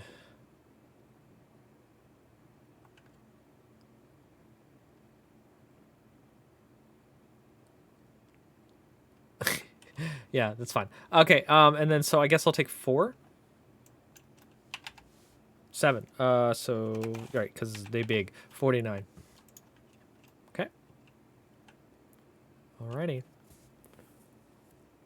Will that be done for both of you? All right. So I will go ahead and start my turn. Now I will get a new essence land. Nothing happens on my upkeep. Shadrax is woefully detained, just continuously removed out of the combat. Oh, woe is Shadrax. Cannot attack. Oh no. But I'm gonna go ahead and cast some stuff this turn. So I'm gonna go ahead and cast. Yeah, I'm gonna cast Mage Hunter and Mage Hunter. So anytime you cast an instant, copy an instant sorcery spell, you lose a life, so you'll lose 2. These are 6/7s, so big boys. Let's see. If I don't control Shadrax and it's not in exile, sure. Man, if there's only a way I can get Shadrax or a tome back from exile, that'd be nice. And then I will go ahead into combat. Yeah, I'll do that. And I'll go ahead and send everything at GameGrounds except for the hunter because they can't come out. Yep, I'm gonna send everything at GameGrounds, the whole board, all out attack. Let's go. Yeah.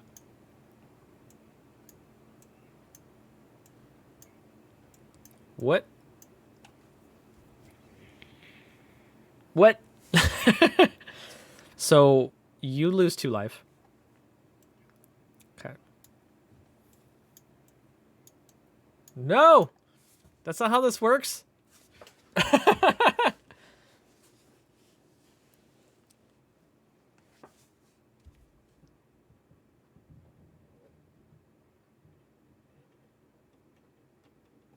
So your elves are that you just ambush with are what, 4 1s? 4 2s. Wow. Okay. You might be able to kill everything that I attack you with. This is not how this is supposed to work. No.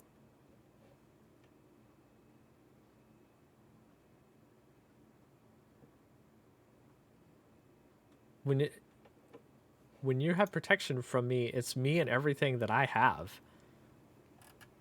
Yeah.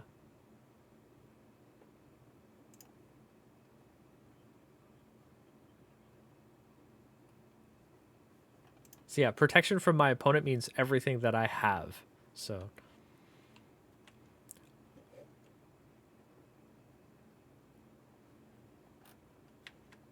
I have 2 4/7s attacking you, a 7/7. No, sorry, a 6/6. It has a -1/-1 counter on it.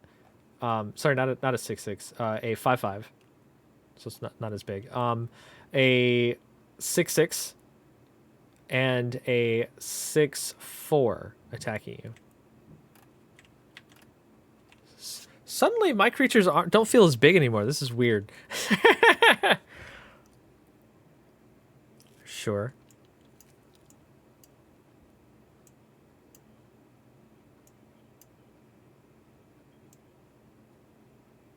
Okay.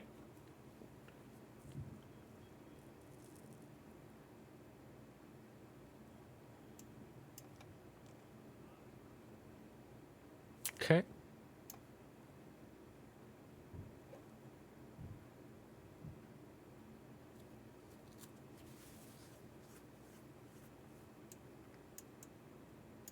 Okay.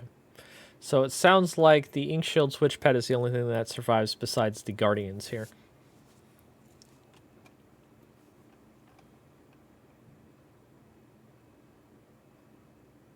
Was Oh, it's a 7/4. That's right. It's super huge. Okay, yeah. That will also die too, I guess. And well, you said you're blocking the Guardian, which is a 4/7 with only one of your 4/2s, right? Oh, yeah, that makes sense. Yes. Oh, the only thing that survives is one of my Guardians. Fun.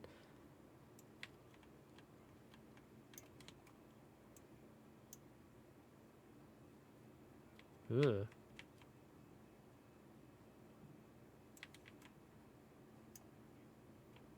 All right.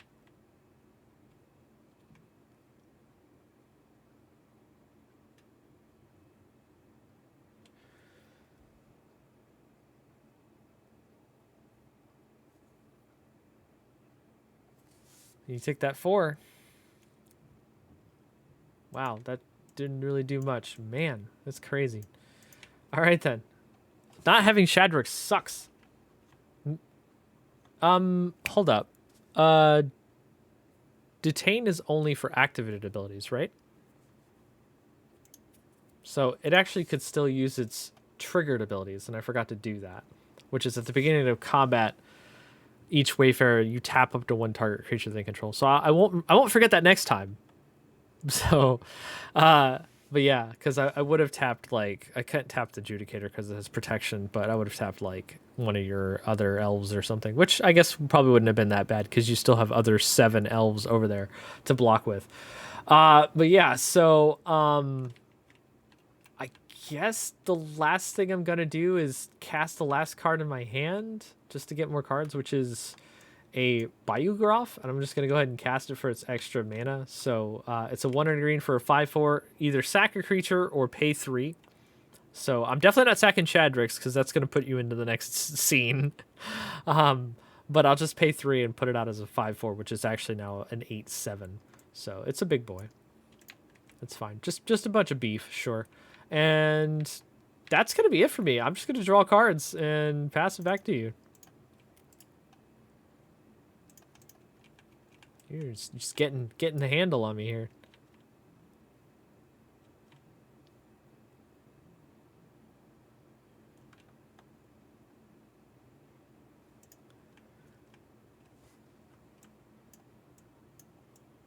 There it is. That doesn't sound good.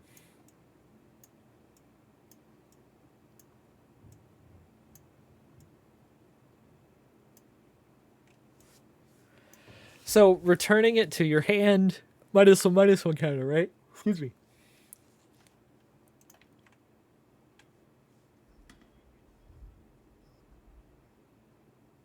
Okay.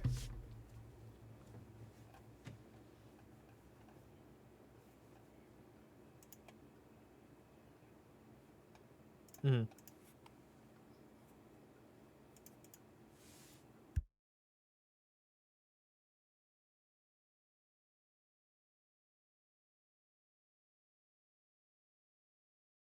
Oh no! That's not what that doesn't do what I think it does it? Okay, what you gonna destroy?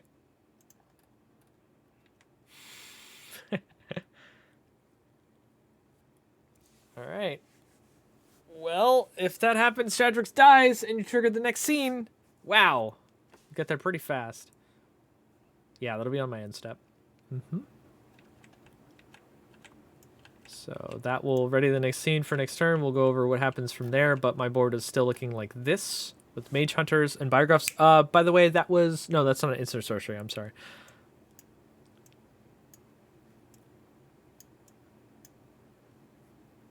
Your boards are too good. Where's my board wipes at? I have board wipes.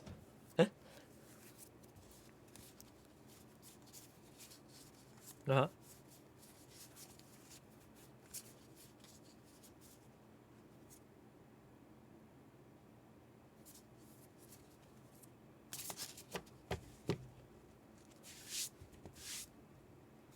Ooh, still Hookite. That's pretty strong.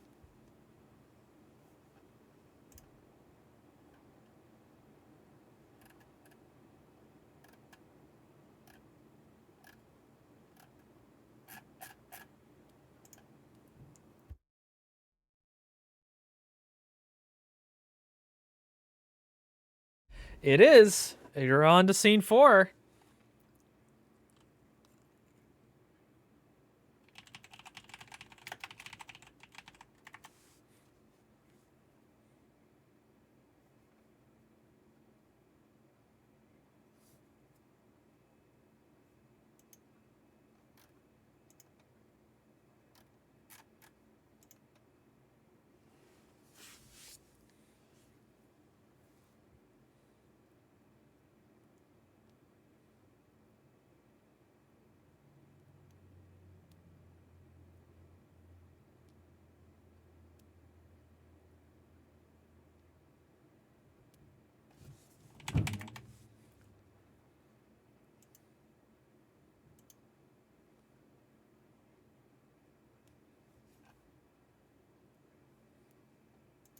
Correct.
No. Yeah. Just straight exile. So luckily you had that card in your hand. The scene could have lasted much longer.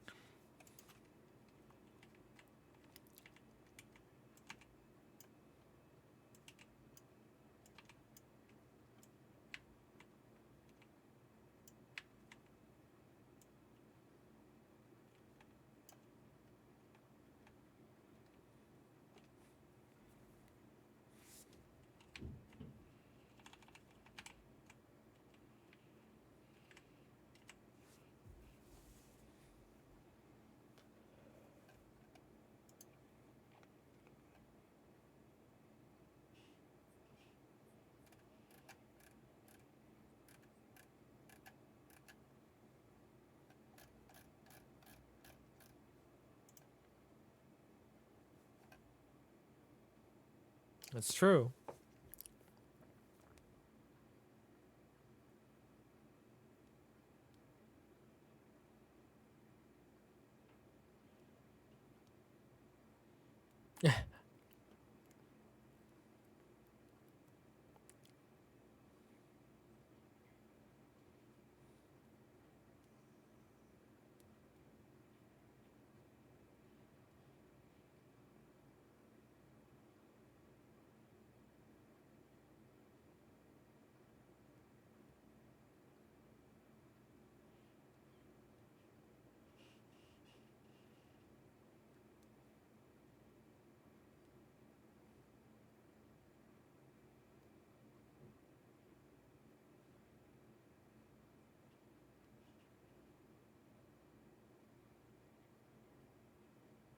Hmm. Wow. You got a bunch of elf warriors.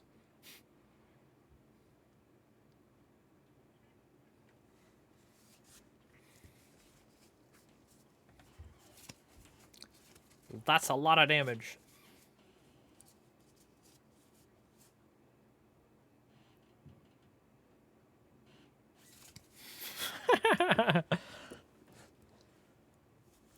Because you don't want to kill me, yeah. Okay, so...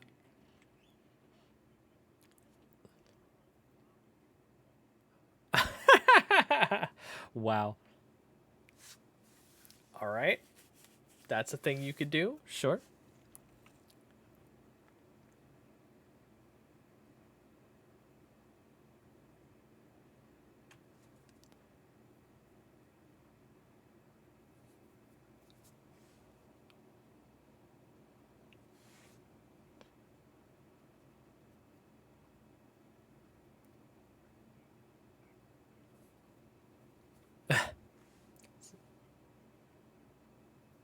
Right.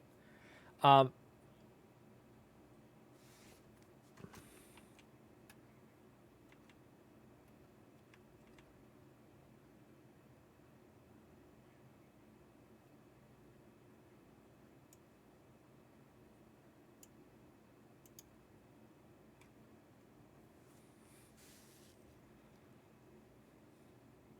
damn. All right. Yep. A mage hunter dies. Sure.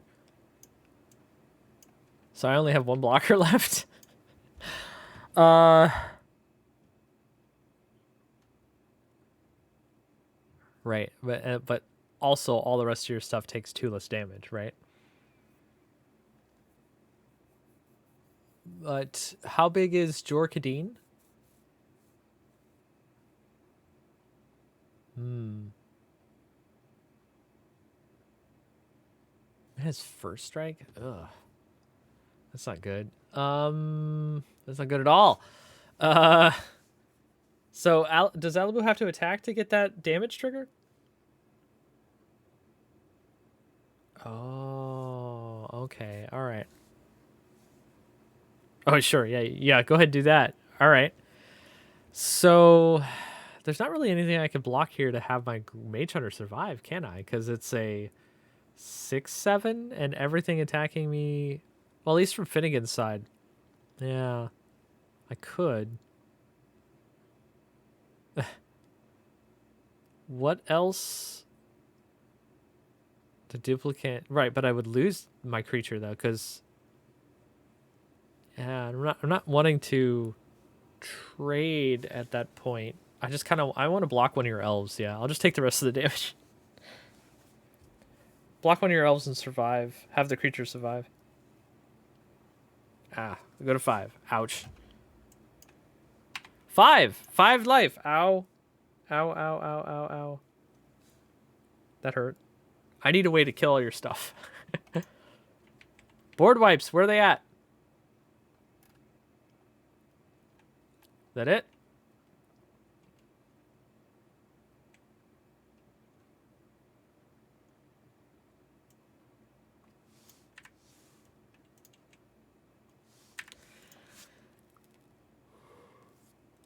Okay.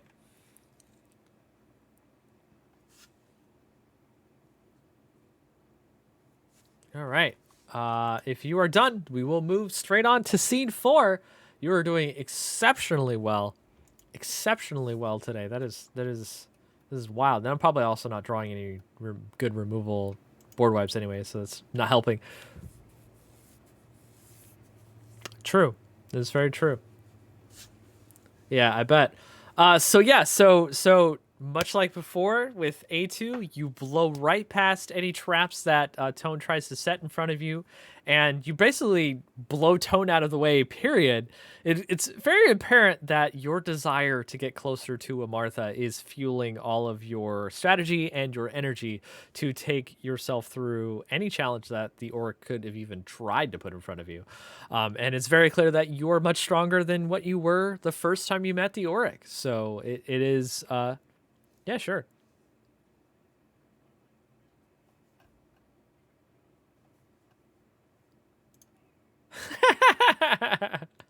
Just like you come up to him like that one scene in like Wanted or whatever with the keyboard, and you just smash his face in or whatever as you're running by, and you're like, I have no time for this. So aptly named, we're gonna go ahead to the next scene, which is of course called No More Time. So with the exhaustion of blasting through all these Auric really fast and using your resources to get through, you press on as fast as you can to get to the Strixhaven Snarl beneath the Hall of Oracles. So it's clear that reaching Amartha is of the utmost importance, and the hindrance of the Auric and their new Elder Dragon Lord are just spurring the courage of you on. So reaching the chamber under the Biblioplex, now is the time to help Amartha enact the last-ditch plan. Combine the powers of the Time Crystal, the Snarl, and Amartha's energy of the last Dragon's Guard to repair the timeline once and for all. So I'll go ahead and go over the scene itself. It is, of course, called No More Time. So the final ploy, attuning all three energies with Amartha will hopefully resolve all the problems with the timeline. Survived, I get plus 20 health, so I'll go back to 25. When this scene opens, I get a predefined Time Crystal emblem and a predefined Strixhaven Snarl emblem. And then a Wayfarer of my choice gets Amartha Nadarin onto the battlefield, which is a specific new Amartha card. So I will probably put it under control of Finnegan. Let's go ahead and do that. And I'll give you the details on Amartha. Yeah. When the third charge counter is put on Strixhaven Snarl or Time Crystal, target Wayfarer loots the spoils. So this is where some spoils come into play. And then Amartha Nadarin can't transform this scene. That's just fun. And then when Amartha Nadarin has X spark counters on them, and Strixhaven Snarl and Time Crystal each have at least X charge counters on them, where X is the number of Wayfarers plus 2, so that would be 4. So when Amartha has 4, and then the Snarl and the Time Crystal each have 4, close the scene, then transform Amartha, then put them outside the game, and then when the scene closes, you win the game. So, yeah, that's the way how to do that. So I will go ahead and let you know what Time Crystal and Strixhaven Snarl do first, and then I'll let you know what Amartha does after that. So Time Crystal is an emblem that I get that at the end of my end step, a Wayfarer may put a charge counter on it, and if they do, each Wayfarer chooses one. Permanents they control don't untap during their next untap step. They can't draw cards during their next turn, or they can't attack during their next turn. And the flavor text on the Time Crystal is, to make time, you must give up some first. Then the Strixhaven Snarl is another emblem that says, whenever a Wayfarer casts or copy a spell, they may counter that spell. If they do, put a charge counter on Strixhaven Snarl. To make power, you must sacrifice some first. So those are two ways to charge each different emblem there. Then Amartha Nadarin is a special new card that we've created for Amartha. That is 1 a green and a blue for a 3/3 legendary creature human druid with vigilance. This is something for you to write down, Finnegan. When Amartha Nadarin enters the battlefield or attacks, proliferate. So you will get that proliferate now, I guess. Whenever a counter is put on another permanent you control, you may put a spark counter on Amartha Nadarin. Then you may transform them. If you do, remove all spark counters from Amartha and put that many number of loyalty counters on them. And then the flavor text is the power of all 5 Elder Dragons on Arcavios in one person. So I won't show you the backside because that's part of the story. It's part of the scene card. So you don't get to know that. But there's something going on with Amartha's card. What's going on here? What's happening? So you'll have to find out. But yeah, so you'll get Amartha Nadarin. So basically, yeah, vigilance and proliferate, and then every time you get a counter, she gets a counter on a permanent you control.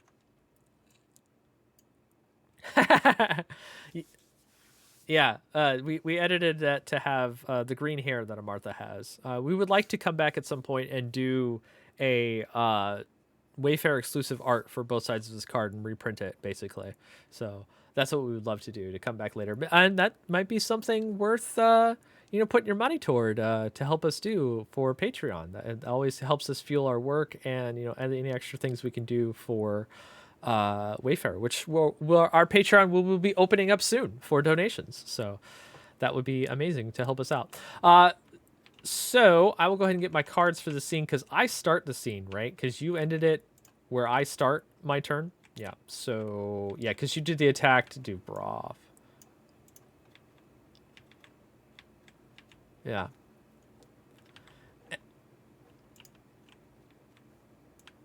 You get a proliferate. Yep.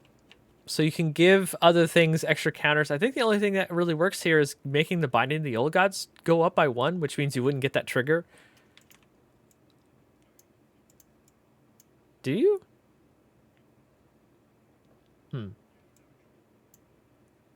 Oh. That's space. If you want to do that, I guess. He goes to get a forest. And then the third trigger on hit, when it goes back to your turn, all his stuff will get death touch, which would be pretty strong for an attack, I bet. So I go back up to 25. You might just kill me, and that might be the better path than doing all the other stuff. But we'll see what I draw from the scene deck, because I haven't even drawn my hand yet. Please let there be a board wipe. How do you get counters onto Amartha again? Anytime a counter is put on a permanent that Finnegan controls, a counter gets onto Amartha. Uh-huh.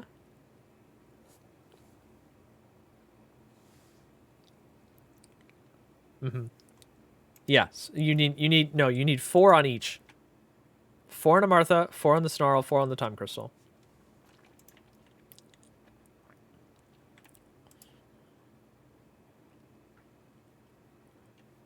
See.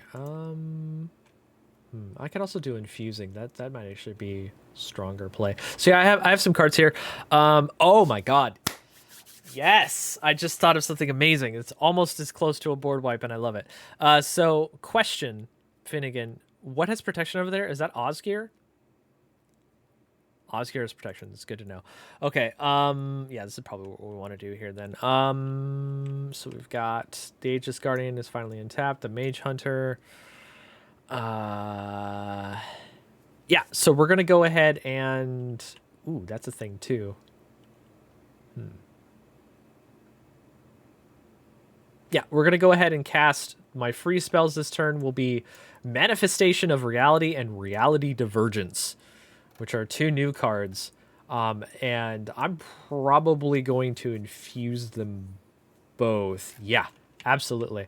So we're gonna cause some mayhem here. I'm gonna infuse both of those, and I'm also supposed to get another Essence Land. So now I have 8. So yeah, I'm going to fuse both these cards because they do amazing things when infused, which I'm going to go read them to you. So Manifestation of Reality is a 1 and a green and a white and a blue for a creature elemental horror. It's a 3/3, so it's a 6/6. Vigilance, first strike, trample. When it enters the battlefield, for each Wayfarer, choose up to 1 creature they control and create a token that's a copy of it. If Manifestation of Reality is infused, you also control target Wayfarer during the Wayfarer's next turn. So I'm going to mind control one of you for next turn. And I'm going to, with this target, so let's go ahead and start off with the first part of this ability, which is choose up to 1 creature they control and create a token that's a copy of it. So I'm going to create a copy of, what is that big creature on your top left next to Beast Whisperer? Okay, so it says at the beginning of each upkeep, create elves. Okay, I'm going to make a copy of that. So that's Wolverine Rider, you say? All right. This is where it gets hard. I love it. Okay. Yep. So I got a Wolverine Rider now. So every upkeep, I'll make a green elf warrior creature token. Sounds great. And I'll gain life to every elf that enters the battlefield, which is, by the way, 4 because they're all +3/+3. Yeah, so I'll start to gain that life back. So that happens. But I'm also going to control you during your next turn, GameGrounds. So I'm just going to go ahead and just take your stuff and play with your yeah, that'll be interesting. I've never experienced this in a game like that before, so we'll see how that works out.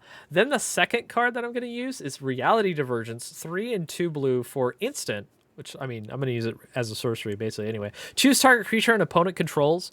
Put that creature on the bottom of its owner's library and then create a token that's a copy of that creature. If this spell's infused, create 5 of those tokens instead.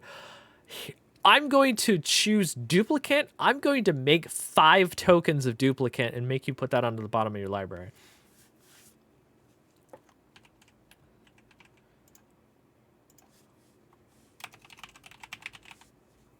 Do you have a response? You're gonna...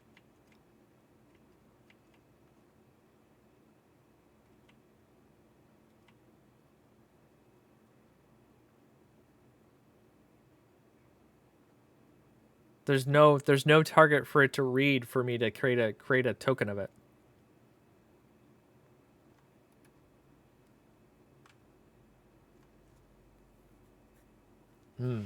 Maybe I should have made a copy of the other elf again. Made 5 copies of the Wolverine Riders, so I could make 5 more elves every turn. Maybe I should have done that instead. Probably should have done that instead.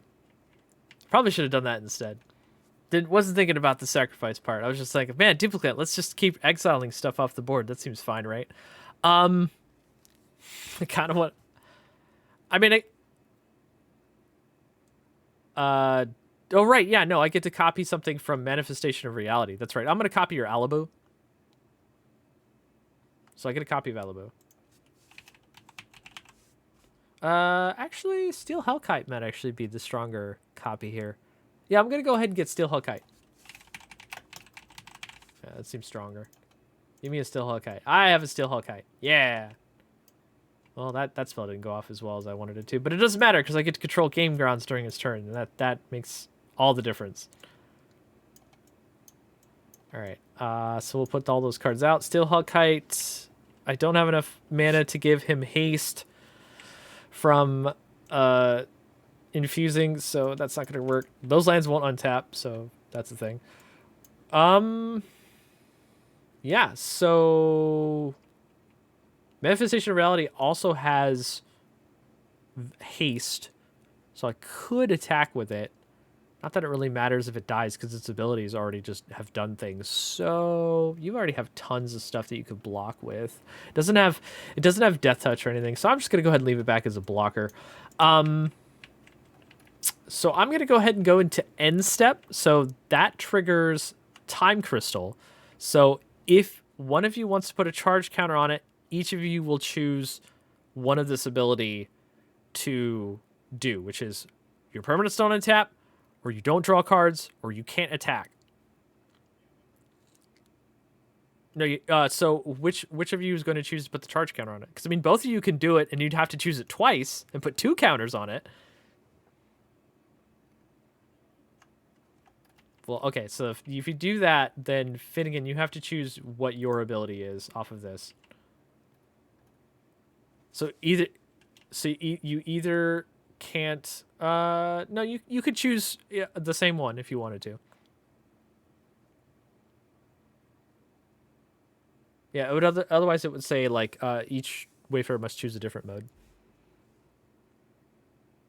So either your permanents don't untap, you can't draw, or you can't attack.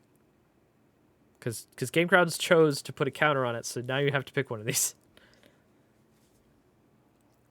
Yes.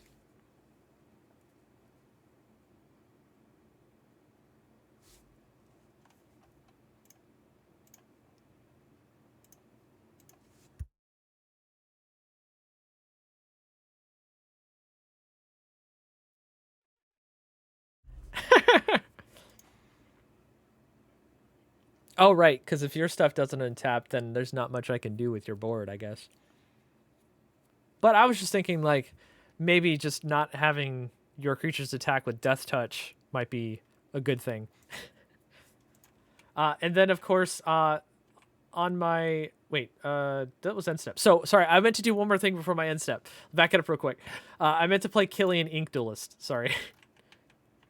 Yeah. So white and a black, lifelink menace, 5/5 now. Spells I cast at target a creature cost 2 less to cast. That's what I meant to do. I'm sorry. That it changes nothing besides having another blocker. So yeah. All right. Yeah. So that happens. And yeah, I'm done. So it goes back over to your turn. So GameGrounds, I control everything during your turn. So basically, just let me know what's in your hand, and I'll instruct you what I want you to do. Lissalana Huntmaster, 2 lands. What's this? Elvish Promenade?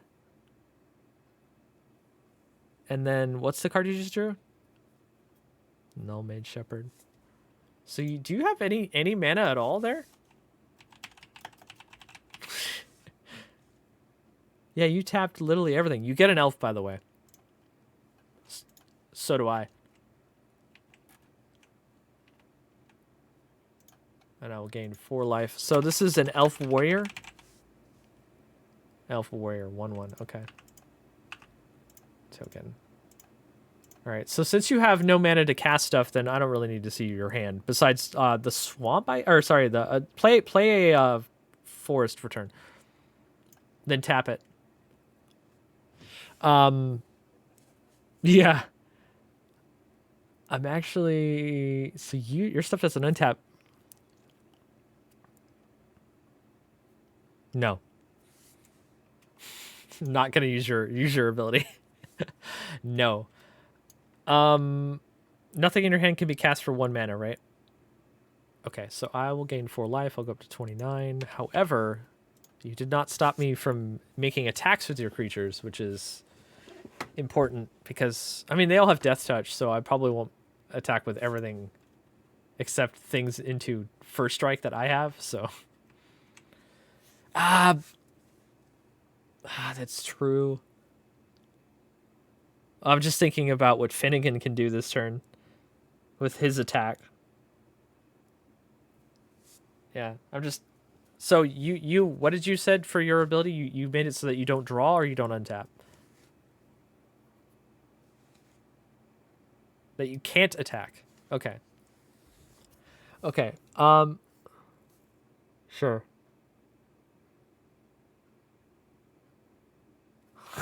You're gonna make copies of it. Just remember, anytime you play a spell, you can counter it to put charge counters on Strixhaven Strong. Would you like to counter spells?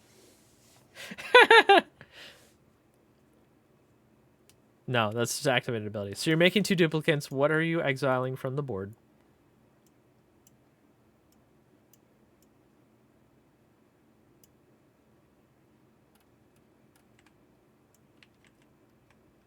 Okay, so it's a 4/4. Still Hooket is a 5/5, of course.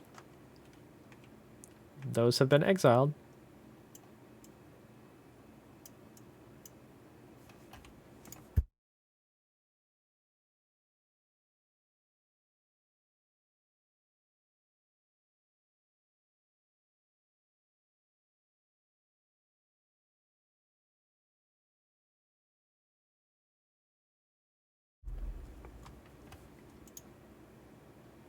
What do you mean free? You cast your spell, and if you want to, you can decide to counter it. If you do, that puts a counter on the Strixhaven Snarl.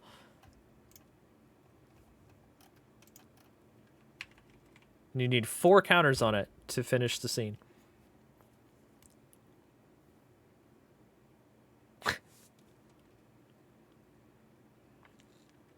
For free? Sure. Totally fine. Goodbye. All right.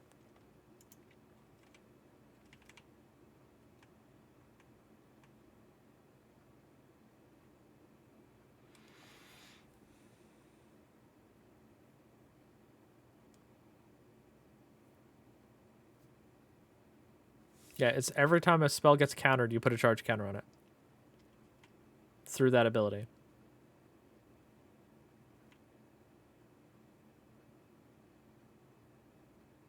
You're tossing your power into the snarl to help calibrate it with Amartha's energies.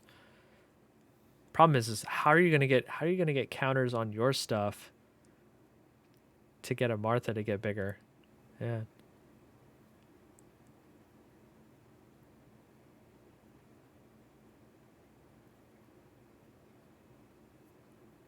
Hmm.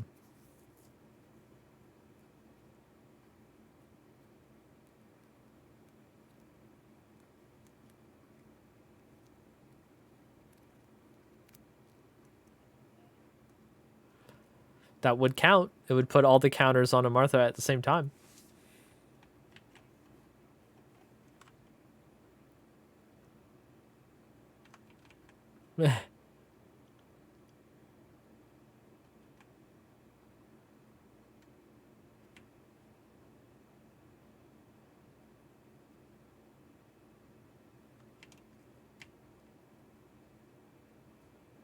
Ruin grinder. Oh. Okay. Yep. Try to just keep digging for it. Sure.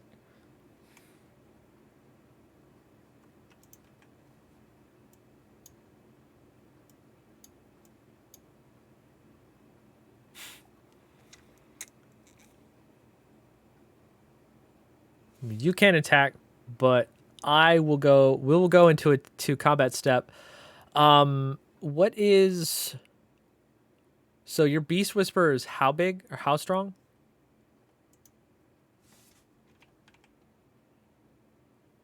How big is your Wolverine Riders? A 7-5? Okay, we're gonna go into combat. You're gonna attack with that. I'm gonna block it with the Manifestation of Reality, which is a 6-6. Yeah, just the Wolverine Riders. I want to kill it. So it's first strike, so it'll deal 6 damage to the Wolverine Riders and kill it. All right. So that will die, and I don't have to worry about things being detained. Hooray! Yeah, you'll get an elf, but no more elves every turn, just like me, I guess. And then we'll go to second main, I guess, and you still can't do anything because you can't cast anything. So yeah, that, and there's no other way I can tap your creatures, right? Nothing on your board that taps untapped elves or anything. Yeah, it doesn't look like it. It looks like you have it in your hand, but you'd have to cast it. Tap 5 untapped elves you control or something. Yeah. Okay. So I guess you're done, which is great for me because I would like to have another turn. And I still needed to draw for my end of my turn. Dang. All right. Oh, fun. So if you all are done, I guess I will go ahead and untap. Only 2 of my lands, though. And I'll add another Essence Land, which will give me 3, which is perfect. And let's see, you've got 1 counter on each. So you're getting there. I want to get some more life, dang it. That'd be great. It would be nice. Let's see. So you've got the duplicates out there.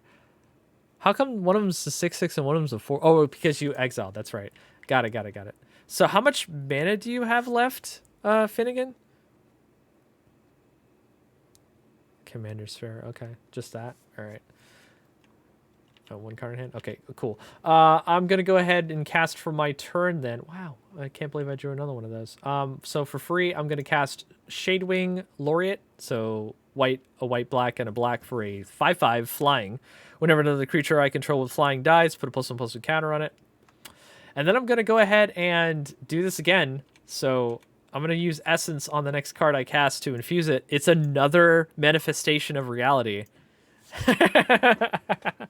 So I'm gonna go ahead and make a copy of, God, I really wish I could get that elf back, but so I'm gonna go ahead and make a copy of, let's do Beast Whisper because I would love to draw more cards, so I'll make a copy of that. Beast Whisperer. And I already know that Finnegan can make any of his other cards get sacrificed if they're artifacts if I target with Manifestation of Reality. So...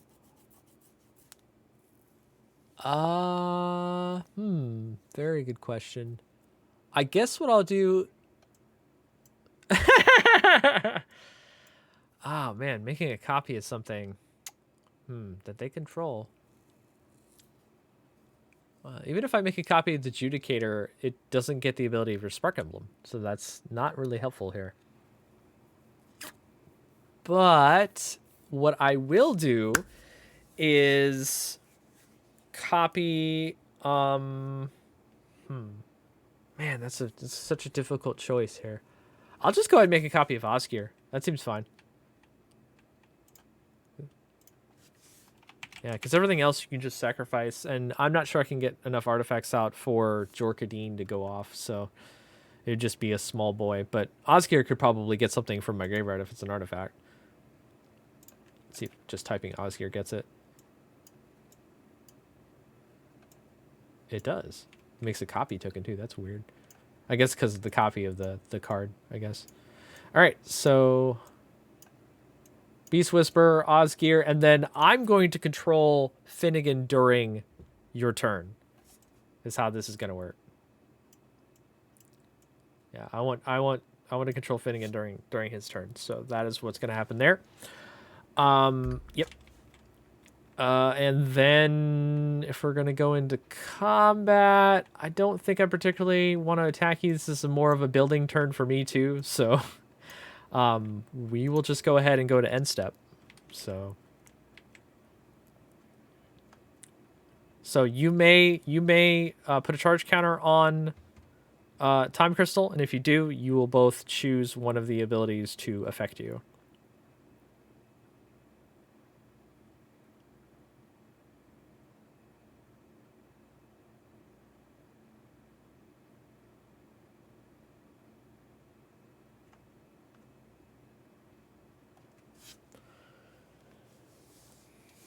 Oh, you've got Swords to Plowshares in your hand? Oh, no, it's yeah, it's yeah, the dispatch.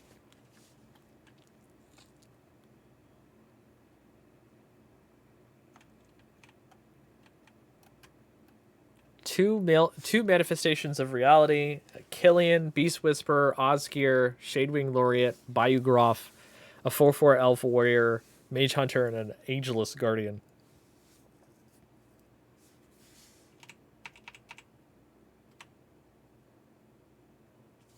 He do.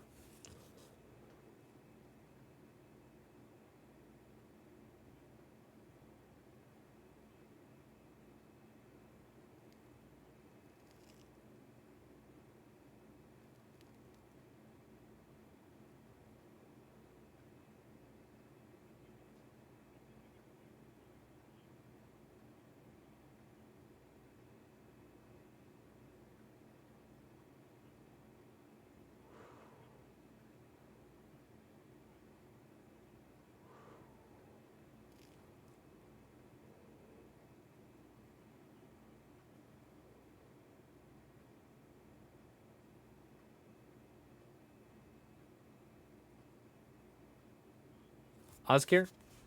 Okay. Exiled.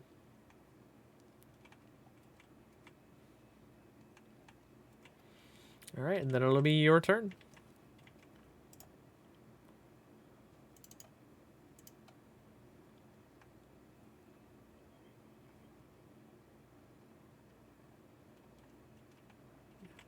So you are putting a counter on Time Crystal? Okay, so you are not going to untap, but you are not going to draw a card, right? All right. So I will take your turn, Finnegan, and you'll go ahead and show me what you draw, and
Okay. All right.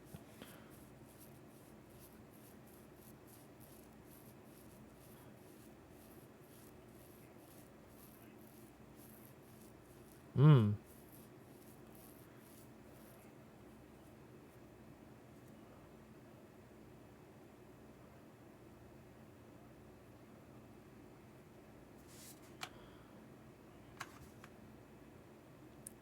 Now remember, you can't draw cards during your turn.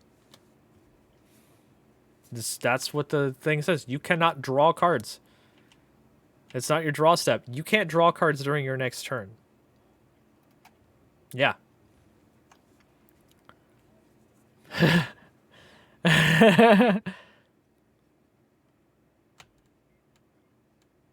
Yeah, they can't draw during their next turn. They can't attack during the next turn, or permanents you control don't untap during your next untap step.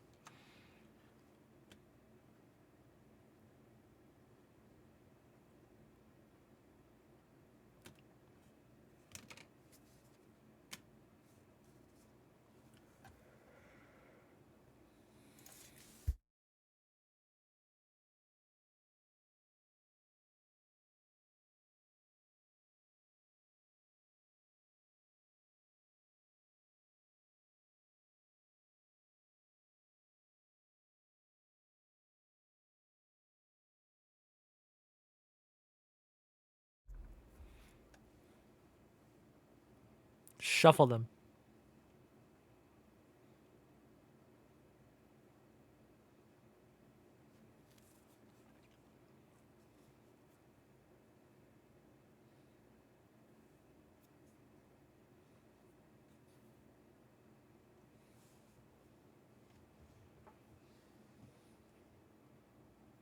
Okay. No worries.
Mm-hmm.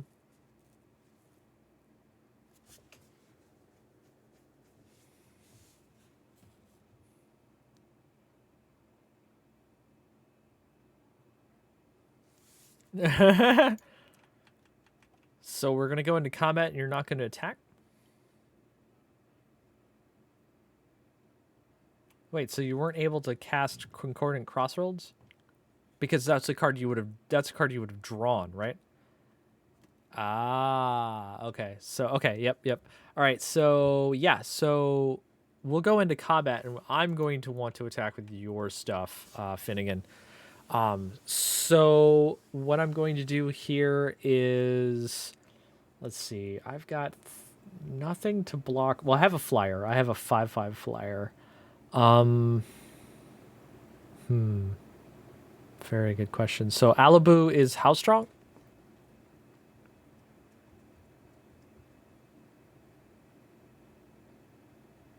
And when it attacks or when another artifact creature attacks? Oh, and then it deals damage equal to target creature?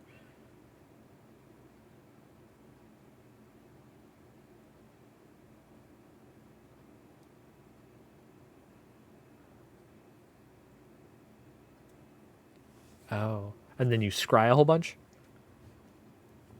Okay. And then you said it's a 7/5? Okay.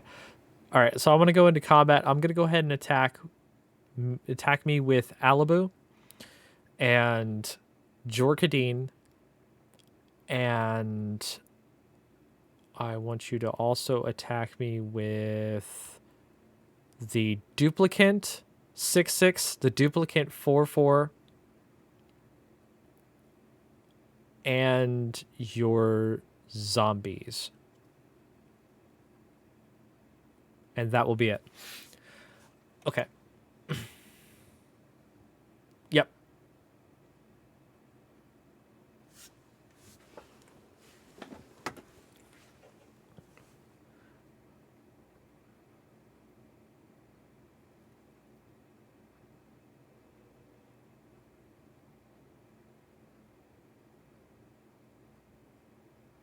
Okay.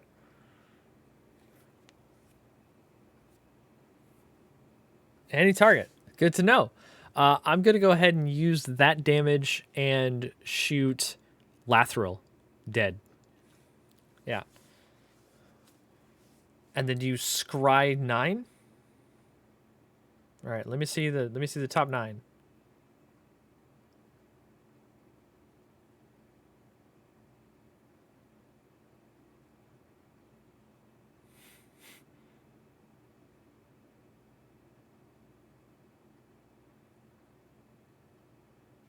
Put Mountain Plains and Ornithopter and Paradise as the third card on top of your deck. So 2 lands on top, then Ornithopter and Paradise, everything else on the bottom.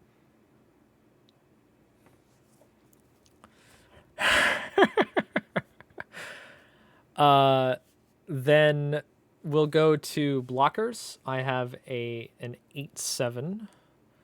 And you said all these other creatures are getting +3/+0, correct? Okay, so I'm gonna stick both manifestations of reality on Jorkadine, so that way that first strike trigger stuff will happen first, and then I'm gonna put Biograph in front of Alibu, and in front of the 4/4 duplicate, I'll put Killian Ink Duelist, so I'll gain some life. Mage Hunter as a 6/7 will go in front of the other 6/6 because once first strike damage happens, they won't be as strong anymore. Because Jorkadine will be dead. That's why I'm doing all this. And then the Ageless Guardian and the Elf Warrior, because they're just big enough to block the zombies, will block them to kill them with enough damage. So the only thing you have to worry about right now, and the only thing, I control damage dealt. So Jorkadine is how big? 8/4. So I will, and these are manifestations of reality are 6/6s. So I have to kill. No, they're both dead. There's no way I can stop that, but that's fine. So it'll kill both of them, and they'll kill each other in first strike damage, basically. But then everything else will get smaller on your board, and everything else that I block with will die without my stuff dying.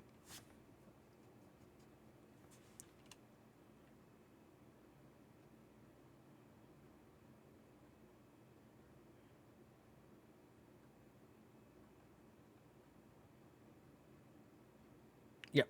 Yep. So these manifestations are dead. I'll gain 5 life, so I'll go up to 34. This is another reason why I wanted to take Finnegan's turn. Now, what I wanted to do, and I can tell you this because I'm not taking the turn anymore, is I wanted to have Finnegan have all of his lands untapped so I could just sack everything into Osgear.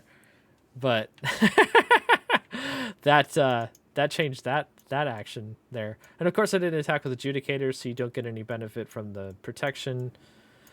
And that's of course another reason why I wanted to attack. But yeah, so that all happens, and yeah, getting Jorkadine off the board was the that's a priority there.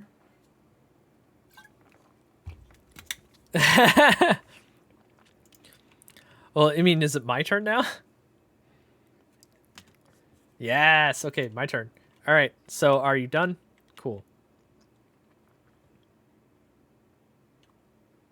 Just to remind you, GameGrounds, you could have casted spells into the Snarl if you wanted to. Okay. All right, so I will go ahead and take my turn. These 3 lands don't untap. My other infused lands will untap. So we'll untap those. I will get another one.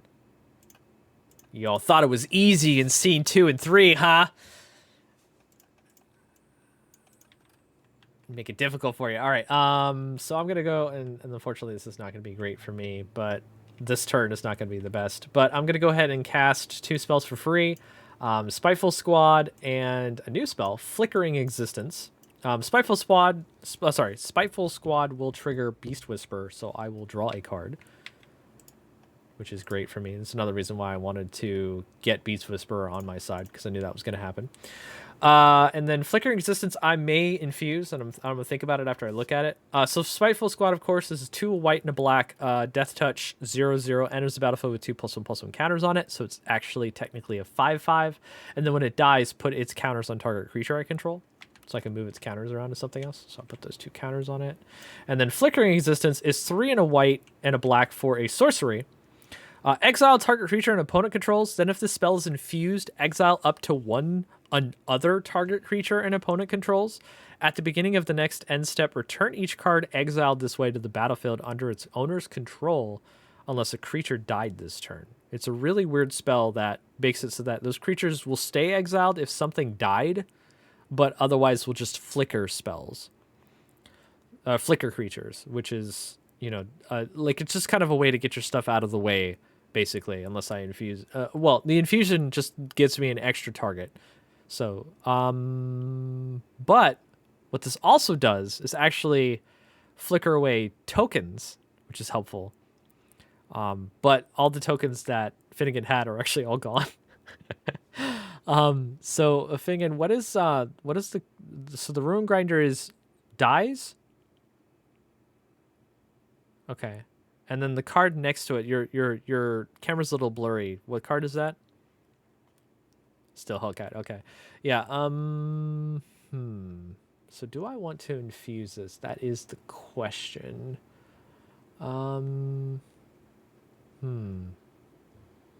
Exile another creature, but a creature has to die. Well, that could potentially happen. But I'd have to find a way to get one of my creatures to get killed somehow.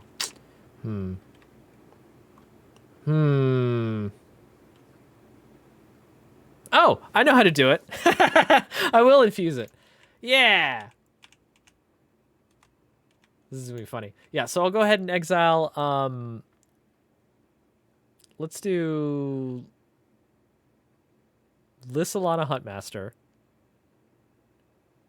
And it has to be dies for Ruin Grinder. So let's go ahead and let's exile Ruin Grinder. Yeah. So that spell goes off. Now, to get one of my creatures to die, to make sure that that spell keeps them exiled, I'm going to do something very unconventional. I'm going to tap 2 mana, and I'm going to cast another copy of Killian Inked Duelist, but the legend rule will trigger, and one of them will have to die.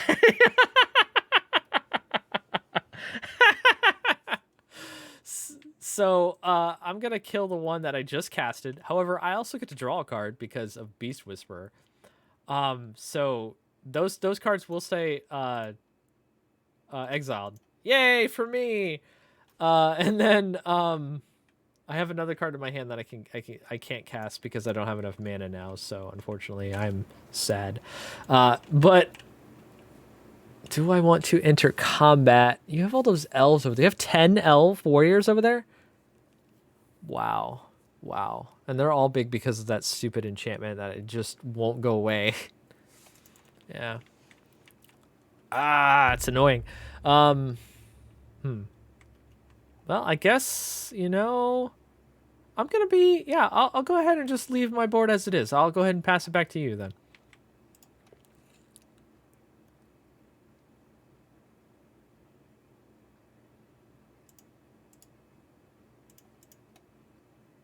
Ooh.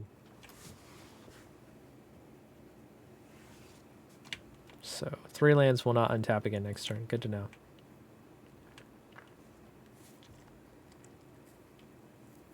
drew an interesting card. Oh, by the way, did you want to put a counter on the time crystal?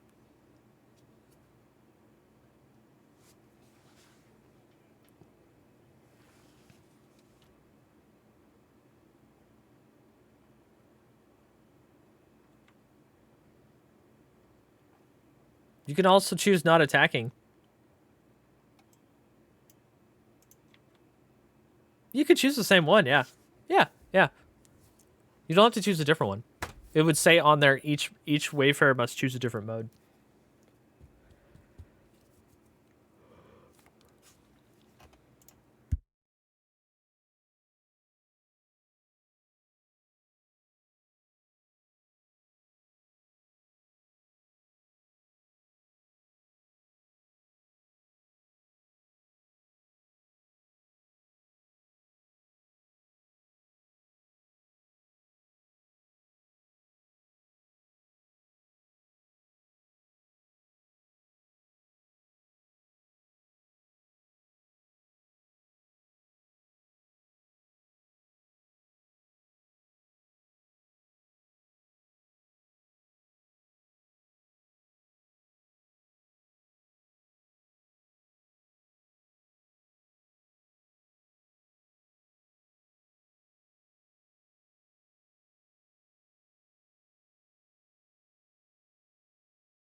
Boy, I had a lot of fun taking your turns.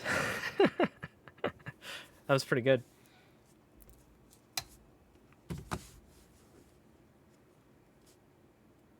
No draw, no attack. So I'll put another counter onto the time crystal. You were almost maxed out on counters for the time crystal.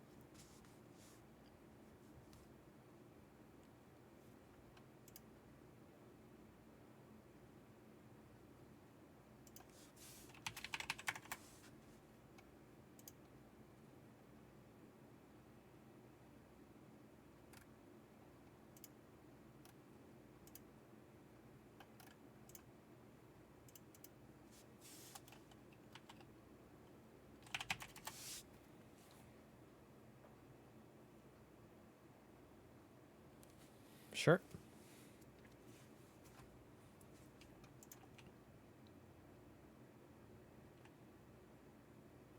Ah, okay.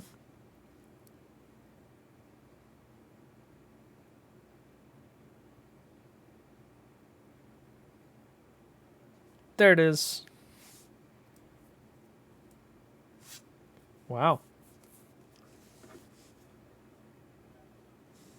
What?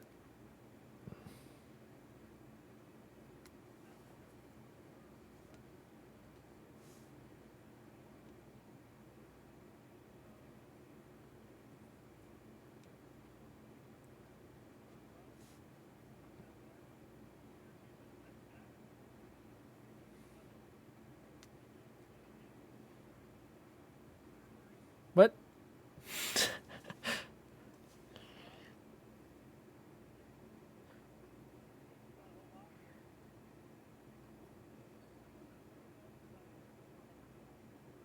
What? What's happening?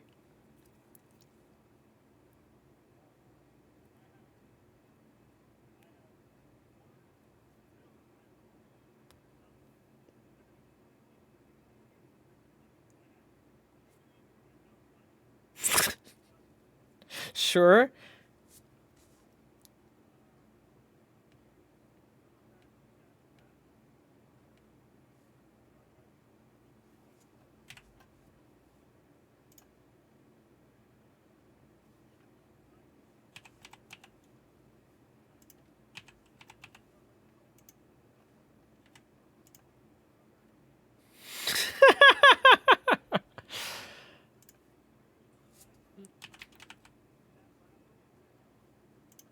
Oh, you're gonna just drain me for the rest of my life. Okay, sure. Yep. You win with a combo win. All right. So instead of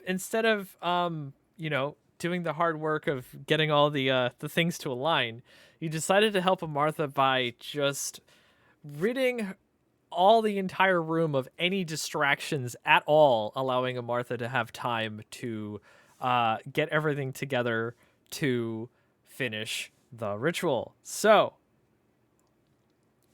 you did. You did. You very much did. And wow, so being able to do that has, allowed you to do such a thing. So, let's just, for the sake of the scene closing, because normally, you transform Amartha, I can tell you what the backside of it does. Let's just say that happens anyway. So you win the game. The scene closes. Um, well, you ready the next scene. So the scene doesn't technically close until you just pass your turn, which I'm assuming you're just gonna do, right? Okay, so that just happens. That's done. Okay, so that happens. Amartha would transform.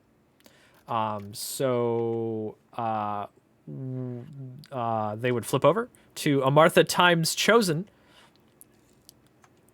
Yeah, it flips over to Amartha times chosen, who is a zero loyalty planeswalker. Amartha. So she should say legendary planeswalker. I need to fix that. Yeah. So would have loyalty counters on it equal to the spark counters on it, so at least 4, I believe. And then has a 0 to proliferate, so just automatically proliferates with the first ability. The second ability is -1, target creature you control gets +X and gains trample until end of turn, where X is the number of counters on that creature, so it makes creatures bigger and meaner. And then -7 is an emblem for whenever a permanent you control becomes a target of a spell or ability, you may have it phase out. So you can protect your stuff from being killed by spells or abilities. Yeah, so that is what Amartha... So to explain this, let's go ahead and go over the actual conclusion to Arcavios School's Out Forever. Congratulations for beating the entire journey, the first content release of Wayfarer. I'm so proud of you both. So let me go ahead and read the conclusion to the story. So, the Strixhaven snarl flares as it, the Time Crystal, and Amartha each glow blue and green with power. Everything continues to brighten, and a scream can be heard coming from the walls. Except the scream is actually coming from Amartha as they cry out, "I'm being ripped apart!" In a bright flash, Amartha's screams become too loud to bear, and yet the image before you is awesome indeed. Reality and time fluctuate about the room, showing images of past, present, and future all within the Hall of Oracles. Deans, workers, and students building Strixhaven, the battle versus the Blood Avatar, and now Dragon's Guard being folded out of Amartha's space as they reemerge into the timeline. As Amartha continues to restore what has happened to the timeline, you notice their form continuing to flicker in and out of existence. Losing Amartha a second time would not be the best outcome. Losing Amartha a second time would not be the best outcome, but just as that thought enters your head, Amartha smiles. There's so much more out there. So many to help. I must go. A blue-green flash envelops the room, and a full restructuring of Arcavios washes over the entire plane. Dragon's Guard fill the room, the Time Crystal gone, and the snarl back to normal. Amartha, nowhere to be seen, is gone once more. A Dragon's Guard, Nav the Smart, comes up to the Wayfarers, comes up to you and asks, "I feel like I've been gone for ages. What happened here? Where is Amartha? I thought they were with you." With a look to the Strixhaven snarl, you stare past it. Amartha's not here, but they're right where they want to be. Nav gives you a puzzled look, but shrugs his shoulders. Well, I wish them good luck, wherever they are. After things have calmed down, Casmina, who had heard of the wild goings on beneath Strixhaven, with her muttering, "Not again," under her breath, thanks you for doing what you could to assist the relations of the Dragon's Guard and the Deans. It looks as if whatever happened, there seems to be not any more tensions between the two. The Wayfarer, you suspect the absence of the time crystal resolved any disputes that might have happened, and you're grateful to resolve the matters. Nav and the other Dragon's Guard are working with the Deans to hold conferences every so often to repair their relationship, as well as trying to work on more peaceful envoys than they have been. The Elder Dragons themselves have returned to their aloof ways, with conflicts between the groups becoming more of a rarity in the days that follow. Classes can continue once more without interruption, and Arcavios is none the wiser of what almost took place within its own timeline. As a Wayfarer, the journey is over, and yet someone's new journey began here. However, the next journey is always ahead. Onward to a new adventure. The end.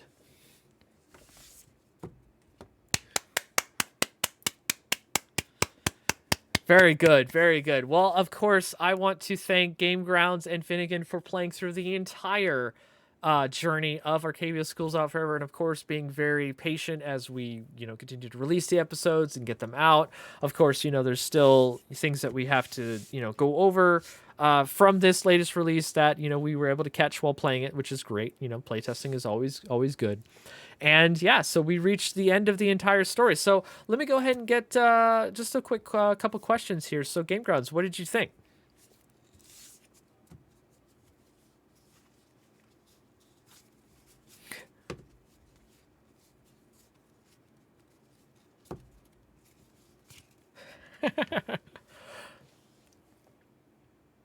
Mm-hmm.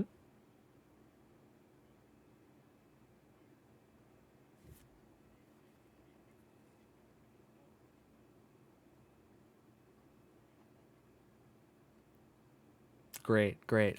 Speaking about Wayfarers doing choices and things like that, just you wait. In our Waterdeep Remnants of a Fate content release, one of the things you can do when playing through the new episodes is actually choose which scene direction you want to take, which will change the story that happens in that episode based on your choices. So doing that is something that we wanted to have introduced in our next content release, and I hope you look forward to that. So Finnegan, what is your comments and thoughts about Arcavios Schools Out Forever?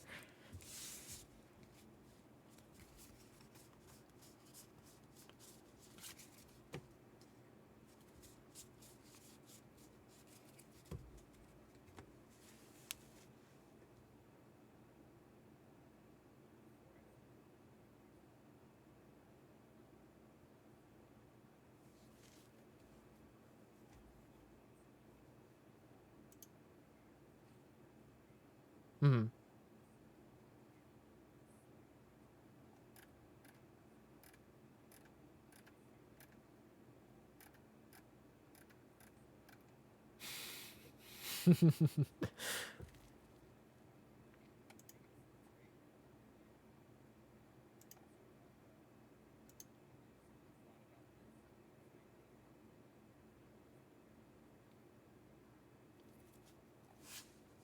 Awesome.